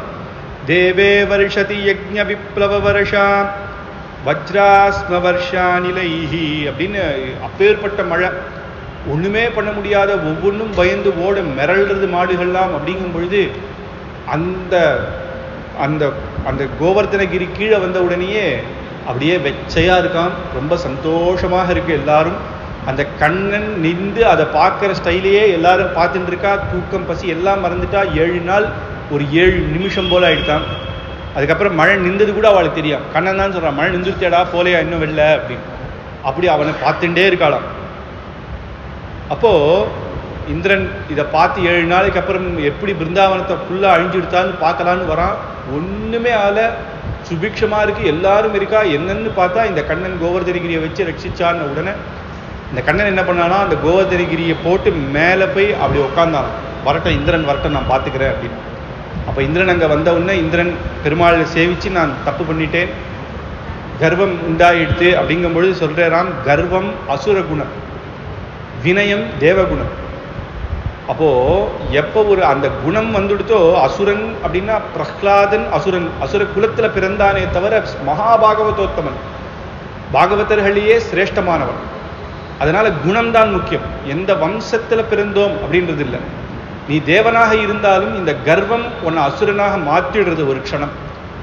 அதனால இப்படிலாம் நீ பண்ணாதையும் இருந்தாலும் இது ஒரு லீலைக்காகத்தான், உமக்கு இருக்கிற அந்த குணத்தை இது போக்கத்தான் நான் பண்ணேன். இந்திர பூஜையும் அவ வருஷா வருஷம் பண்ணுவா. அதை நிறுத்தணும்ன்றது என்னுடைய நோக்கம் கிடையாது. ஒருத்தர் இன்னொருத்தரை பூஜை பண்ணா கண்ணன் நிறுத்திட்டான் அப்படின்றது அவனுடைய நோக்கம் கிடையாது. இந்திரனுடைய கர்வத்தை பங்கம் பண்ணணும், அதுக்கப்புறம் அந்த பூஜைகள் தானா நடக்கணும். ஏன்னா பெரிய பதவியில இருக்கிறவாளுக்கு அப்பேற்பட்ட கர்வம் இருக்கக்கூடாது அப்படின்னு அந்த அசுர குணத்தை போக்கணும் அப்படின்னு உடனே கோவிந்தா அந்த கோகுலத்தை ரட்சிச்சான், அப்புறம் கோக்களை ரட்சிச்சான். அதனால கோவிந்தன் அப்படின்னு அவனுக்கு திருநாமம் இட்டு இந்திரனே அந்த காமதேனுவை கூட்டுண்டு வந்து காமதேனு பால்னால பெருமாளுக்கு திருமஞ்சனம் பண்ணி, அந்த கண்ணனுக்கு அங்கே திருமஞ்சனம் பண்ணி, கோவர்தனகிரியில கோவிந்த பட்டாபிஷேகம், எப்படி ராமருக்கு பட்டாபிஷேகம் தர்மராஜருக்கு பட்டாபிஷேகமோ அப்பேற்பட்ட பட்டாபிஷேகம் கண்ணனுக்கு இங்க கோவிந்தன் அப்படின்னு. கோவிந்தன் அப்படின்னாலே சாட்சாத் திருவேங்கடமுடியான். திருவேங்கடமுடியான் அர்ச்சாரூபமாக இருக்கும் போதே எப்படி தன்னுடைய திருவடியை காமிச்சிட்டு இருக்கு. அதான் சர்வதர்மான் பரித்யஜ்ய மாமேகம் சரணம் ரஜா அப்படின்னு கண்ணனுடைய ரூபம் தான். அந்த கோவிந்தன் அப்படின்ற கோவிந்த பட்டாபிஷேகம் பண்ணா எல்லாரும் சந்தோஷப்படுறான். அதுதான் நம்மாழ்வார் சொல்றார், குரவி ஆய்ச்சியரோடு கோத்தமும் குன்றமே குன்றமென்றேந்தியதும் உறவு நீர் பொய்கை நாகம் காய்ந்ததும் உட்பட மற்றும் பல. உம்முடைய லீலை என்னன்னு சொல்றது? காளிங்கனர்தனம் ஒரு பக்கம், குன்றமேந்தி குளிர்மழை காத்தவன் அன்று ஞானம் அளந்தபிரான் சென்று சேர் திருவேங்கடமாமலை ஒன்றுமே தொழ நம்பினை ஓயுமே அப்படின்னு. அந்த கோவர்தனகிரி தான் கீழே போட்டு மேலே திருவேங்கடமுடியானா இருக்காங்க. அதனால அந்த மலையை போய் சேவிங்கோ போரும், ஒன்றுமே தொழ நம் வினை ஓயுமே, நம்மளுடைய பாபங்கள்லாம் போகும் அப்படின்னு. திருமலைக்கு போய் பெருமாளை சேவிக்கணும்னு அவசியம் இல்லை, கீழேந்து அந்த மலையை போய் கை கூப்பினாலே அதுவே மலையே நமக்கு அனுகிரகம் பண்ணும். ஏன்னா அது பகவானுடைய பகவானே தான் அந்த மலை அப்படின்றது. அப்படி ஒவ்வொரு விதமாக ஆச்சரியமா இந்த லீலைகள் எல்லாம் கண்ணன் பண்ணிட்டு வரான். சுவாமி வேதாந்த தேசிகர் சொல்லும் பொழுது கிருஷ்ணனுடைய ரூபம் அதராஹித சாரு வம்சநாளாக மகுடாலம்பி மயூர பிஞ்சமாளாக ஹரிணீலசிலா விபங்கநீலாக பிரதிபாசந்து மமாந்திம பிரயாணே. மமாந்திம பிரயாணே, கடைசி காலம் நம்ம இந்த பிராணத்தை விடும் காலத்துல பகவானுடைய ஸ்மரணை கிடைக்கிறது ரொம்ப கஷ்டம். அதான் அந்திம ஸ்மிருதி அப்படின்னு. பரதாதிகள், ஆதி பரதன் அப்படின்னு மகாபாரதத்திலே சரித்திரம் வரும். ஆதி பரதன் அப்படின்றவர் ராஜாவா இருந்தே சகலத்தையும் விட்டேர், பக்தியோகம் பண்றேன்னு காட்டுக்கு போனேர். எல்லாத்தையும் விட்டு விரக்தியாகி காட்டுல போய் தபசு பண்ணா கூட கடைசி காலத்துல ஒரு மானை பார்த்தேர். ஒரு மான் குட்டி போட்டுது, அந்த அம்மா மான் செத்து போயிடுச்சு. ஐயோ இந்த குட்டி மானை யாரை பார்த்துப்பா அப்படின்னு இவர் பிராணம் போச்சு. மானையே நினைச்சு போனதுனால இவர் அடுத்த ஜென்மத்துல மானா பிறந்தேராம். அதனால ஒரு க்ஷணம் நம்ம மனசு எப்போ வேணாலும் மாறிடும். ஏன்னா அதுதான் இந்த சம்சார பந்தம் அப்பேற்பட்டது, கஷ்டம். ஏன்னா மனைவி பசங்கள் ராஜ்யத்தை விட்டவர் கடைசியில ஒரு மானுக்கு ஆசைப்பட்டு இதுவை. ஆனா பக்தியோகம் பண்ணதுனால அவருக்கு அடுத்த பழைய ஜென்மால என்ன தப்பு பண்ணணும்னு ஞாபகம் வந்தது. அடுத்த ஜென்மாலையாவது இந்த தப்பு பண்ணக்கூடாதுன்னு பக்தியோகத்தை பூர்ணமா பண்ணி பகவான் அடையிறார் அப்படி. அதனால அந்திம ஸ்மிருதி ரொம்ப கஷ்டம். ஆனா சுவாமி தேசிகன் கேட்கிற அந்திம ஸ்மிருதி கஷ்டம் இருக்கட்டும், அதெல்லாம் ஒரு பக்கம். அந்திம ஸ்மிருதியில பகவானுடைய ஸ்மரணைன்னு ஒண்ணு இருக்கு. ஆனா எப்படி எனக்கு ஸ்மரணை வரணும் அப்படின்னா, கண்ணனா நீ சேவை சாதிக்கணும். அதராஹித சாருவம் சனாளாக உடைய புல்லாங்குழல் அந்த வாயில வச்சுட்டு வேணுகானம் பண்ற மாதிரி, மகுடாலம்பி மயூர பிஞ்சமாளாக உன்னுடைய சிரசுல அப்பேற்பட்ட மயூர பிஞ்சம், அந்த நெமலி பிஞ்சத்தோட ஹரிநீலசிலா விபங்கநீலாக ஹரிநீல கல்ல நீ சாத்திண்டு அப்படி வேணுகானத்தோட எனக்கு மமாந்திம பிரயாணே, அந்திம காலத்துல நீர் எனக்கு சேவை சாதிக்கணும் அப்படி. எப்பயுமே சரணாகதி பண்ணவர்களுக்கு அந்திம ஸ்மிருதி வர்ஜனம் அப்படிங்கிறது வராகாவதாரத்திலே சொல்லும் பொழுது, யார் ஒருத்தன் சரணாகதி பண்ணானோ ஆச்சாரியன் கிட்ட, ஆச்சாரியன் மூலமாக பகவான் கிட்ட, அவனுக்கு அந்திம காலத்துல ஸ்மிருதி வரலன்னா கூட நானே பார்த்துக்கிறேன் பகவான் சொல்றேன். அதனால இங்க தேசிகன் அந்திம காலத்துல நீர் ஸ்மிருதி குடும், நீ அந்திம காலத்துல நீர் சேவை சாதியும் அப்படின்னு சொல்லல. அது எப்படியும் நடக்கும். ஆனா எப்படி சேவை சாதிக்கணும், கண்ணனாக நீ வரணும் அப்படின்றது தான் இந்த இடத்துல. அப்படி கிருஷ்ணனுடைய ஆச்சரியமான அவதாரங்கள், விசேஷங்கள், ஒவ்வொரு லீலைகள், இது வரைக்கும் பாலச்சரித்திரங்கள், இதுதான் நம்ம பார்க்கக்கூடிய கண்ணனுடைய அவதாரங்கள். நேத்தியும் இன்னைக்கும் கண்ணனுடைய அவதாரம் நேத்தி பார்த்தோம். அதுக்கப்புறம் பாலலீலைகள், கோகுல லீலைகள் பார்த்தோம். இதுக்கப்புறம் ராசக்ரீடை. ஒரு வாட்டி கண்ணன் என்ன பண்ணான் அப்படின்னா, கோபிகை எல்லாம் குளிச்சிருந்தா. அதை எல்லாருமே இப்போ இந்த காலத்துல தப்பா சொல்றா. கண்ணன் அவளுடைய புடவை எடுத்திருந்தான். ஆனா பாகவதம் மூலமாக பார்த்தா அன்னைக்கு கண்ணனுக்கு 6 வயசு, அந்த பொண்களுக்கு 4 வயசு. அது மட்டும் இல்ல, அது தத்துவார்த்தம். அது என்ன தத்துவம்னு சொல்றோம். அப்ப எல்லாரும் என்ன பண்ணான்னா ட்ரெஸ் இல்லாம குளிச்சா. எப்பயுமே தீர்த்தாமாடும் பொழுது துணி இல்லாம நம்ம குளிக்கக்கூடாது. அது மிருகங்கள் தான் அப்படி குளிக்கும். நம்ம எப்பயுமே அதுவும் கிரகஸ்தாசிரமத்திலேயோ இருந்தா வேஷ்டி உத்திரியம் சின்ன உத்திரியம் கட்டிண்டு அதுக்கான சின்ன ஸ்தான சாட்டி அப்படின்னு ஒன்று இருக்கும். அதை கட்டிண்டு தான் தீர்த்தாமாடணும். குளங்கள் வெளியிலையும் ஆற்றுலையும் அப்படிதான். ஆற்றுல தீர்த்தாமாடுறதுன்றதே அதமம் தான். சிரேஷ்டம் எதுன்னா நதிகளில் போய் மூழ்கி தீர்த்தாமாடணும், அதுதான் உத்தமம். மத்தியமம் எதுன்னா கணத்தில் இழுத்து தீர்த்தாமாடுறது. மூணாவது தான் நம்ம பாத்ரூமில் குளிக்கிறது. அதான் நம்ம இன்னைக்கு பண்ணிட்டு. அப்போ கூட உடை இல்லாமல் குளிக்கக்கூடாது. அதை அவள் பண்ணுறா அந்த தப்பை. அது நாளைக்கு தப்பாக போய் முடியும். அந்த கண்ணன் என்ன பண்ணுறான்னா அவளுடைய அத்தனை உடைகளும் எடுத்துன்னு மரத்தில் ஏறிட்டான். கண்ணா அவள் கேட்குறா, கொடுத்துருப்பா, என்ன நினச்சிட்டு இருக்க, நந்தகோபாலன் கிட்ட போய் சொல்லுவேன், போங்க போய் சொல்லுங்க, நீங்கள்லாம் இந்த மாதிரி ட்ரெஸ்ஸே இல்லாமல் குளிச்சது தெரிஞ்சால் உங்களை தான் திட்டுவேர் அப்படிங்கிற. உடனே நீ என்ன பண்ணால் கொடுப்ப அப்படின்னா, கையெடுத்து கோவிந்தான்னு என்ன சொல்லு, நான் கொடுக்குறேன் அப்படின்னு. அதையுமே ஆபாசமாக தான் சொல்கிறா. ஆனால் உண்மை என்னன்னா 4 வயசு குழந்தைகாவா. அது மட்டும் இல்லை, என்ன தத்துவம் அப்படின்னா, துணி அப்படின்னா நம்மளுடைய சரீரம்னு அர்த்தம். பகவத்கீதையிலேயே சொல்றாரு, கண்ணன் என்ன சொல்றாருன்னா, இந்த சரீரம் அப்படின்றது ஒரு துணி போல. ஜன்மா நம்மளுக்கு பிறவி மாறிண்டே இருக்கும். ஒரு ட்ரெஸ் வாங்குறோம், அடுத்த கொஞ்ச நாள் அது கிழிஞ்சு விடுறது. அப்போ அதை தூக்கி போட்டு புது ட்ரெஸ் வாங்கிக்கிறோம். அவ்வளோதான் இந்த சரீரம். நல்ல பணக்காரனாக இருக்கவன் பட்டு வேஷ்டி பட்டு ட்ரெஸ் எல்லாம் வாங்கிக்கிறான். ஏழையாக இருக்கவன் அவனுக்கு தகுந்த மாதிரியான ட்ரெஸ்ஸை வாங்கிக்கிறான்.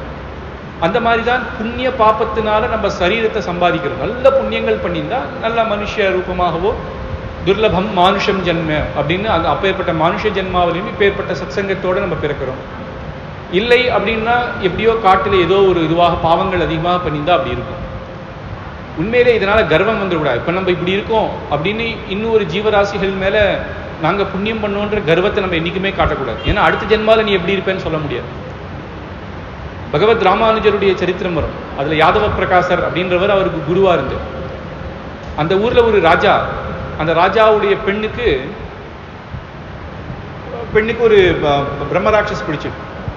அப்போ அவள் யாதவ பிரகாசரை கூப்பிடுறான். அப்போ அந்த பிரம்மராட்சஸை யாதவ பிரகாசர் அதற்று, போ அப்படிங்கிற. அது சொல்றது, நீ போன ஜென்மத்தில் எப்படி இருந்தேன்னு எனக்கு தெரியும், நான் போன ஜென்மத்தில் எப்படி இருந்தேன்னு எனக்கு தெரியும். நீ என்ன என்கிட்ட சொல்ற, அந்த ராமானுஜர் அந்த குழந்தை பெரிய பாக்கியசாலி, அவனுடைய திருவடி என் தலையில வைக்க சொல்லி நான் போறேன் அப்படின்னு. அது என்ன போன ஜென்மத்தில் என்ன அப்படின்னு கேட்கும்போது அது சொல்லுறது, நீ போன ஜென்மத்தில் ஒரு ஓனாயா அந்த பள்ளியா இருந்த, மதுராந்தக ஏறிக்கிட்டு நீ பள்ளியா இருக்கும்போது அங்கே பரம பாகவதோத்தமர்கள்லாம் பெருமாளை சேவிச்சுட்டு பிரசாதம் கொண்டு சாப்பிடும்போது அது கீழே விழுந்த மிச்சத்தை நீ சாப்பிட்டதுனால நீ இந்த ஜென்மாவில் நல்லா இருக்க. நான் போன ஜென்மத்தில் எப்படி இருந்தேன்னா ஒரு நல்ல யாகம் பண்ணிட்டு இருந்தேன். ஆனால் வேதத்தை தப்பாக உச்சாரணம் பண்ண. வேதத்தில் எப்பயுமே வேதம் உச்சாரணம் தப்பாக இருந்தால் அர்த்தமே மாறிடும். என்னை ரக்ஷின்னு சொல்லும்போது அதை மாற்றி என்னை பிரம்மராட்சஸ் ஆக்கிடுன்னு அந்த மந்திரத்தினுடைய அர்த்தம் மாறிடும். அதனால எப்போ யார் எப்படி போவான்னு நமக்கு தெரியும். அதனால எல்லாருக்கும் அனுகிரகம், எல்லாம் பகவானுடைய குழந்தைகள் அப்படின்ற இதோடையே இருக்கணும். அப்படி இந்த தேகம் அப்படின்றது ஒரு உடல். இது என்னன்னா சரணாகதி அப்படின்னு என்னன்னா ஒண்ணுமே இல்லை. திரௌபதி அன்னைக்கு எப்படி கோவிந்தான்னு சரணாகதி பண்றா, அதுதான் சரணாகதி. அப்பேற்பட்ட தன்னுடைய பர்த்தாக்கள் இருக்கா, அந்த பீமன் அர்ஜுனன்லாம் எப்பேற்பட்ட மகாபலசாலிகள். அப்ப இன்னொரு புருஷனை கூப்பிடுறாளேன்னா அவன்தான் புருஷன், புருஷோத்தமன், சர்வேஸ்வரன், பகவானை கூப்பிடுறான். அப்போ தன்னுடைய புடவைய கூட இத்தனை பிடிச்சிருந்தா அவன் துஷாசனன் இழுத்துட்டே இருக்கான்.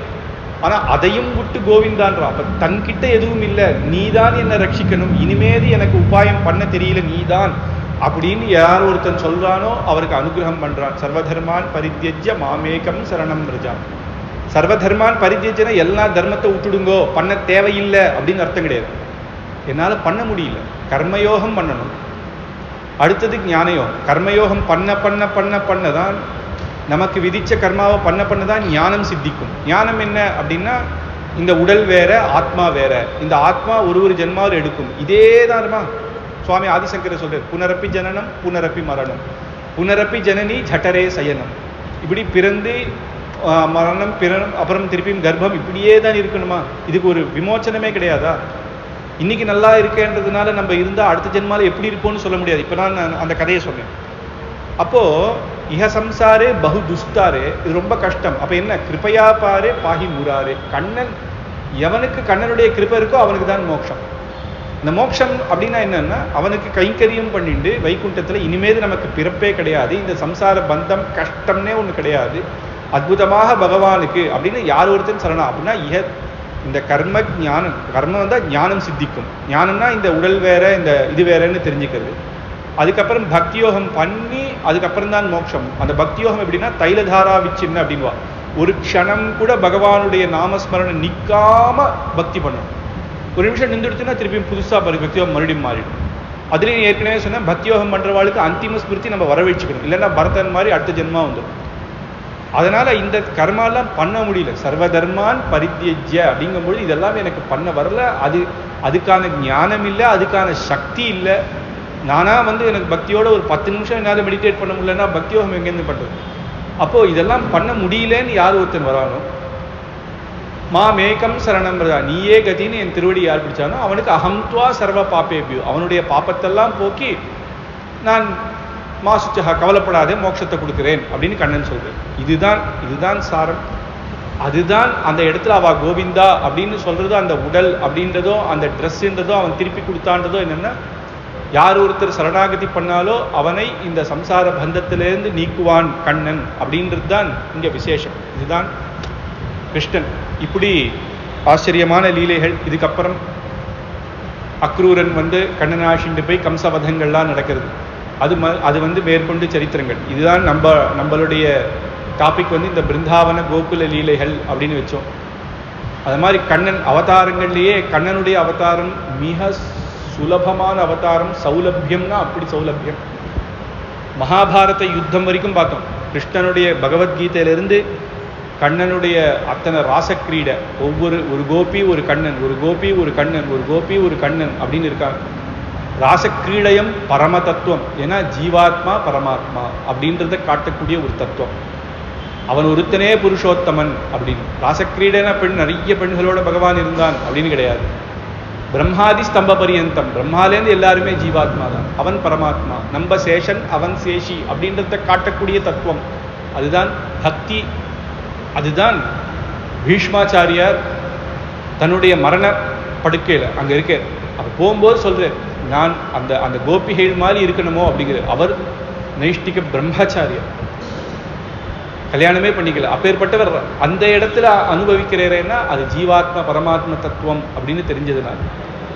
அப்படி கண்ணனுடைய அப்பேற்பட்ட இது தர்மத்தை ஸ்தாபனம் பண்ணணும் அப்படின்னு தான் மகாபாரத யுத்தத்தையே நடத்தி அவன் சொல்லும் பொழுது, ஆண்டாள் சொல்லும்போது, ஒருத்தி மகனாய் பிறந்து ஓரிரவில் ஒருத்தி மகனாய் ஒளித்தி வளர அவதாரம் அப்படின்வா.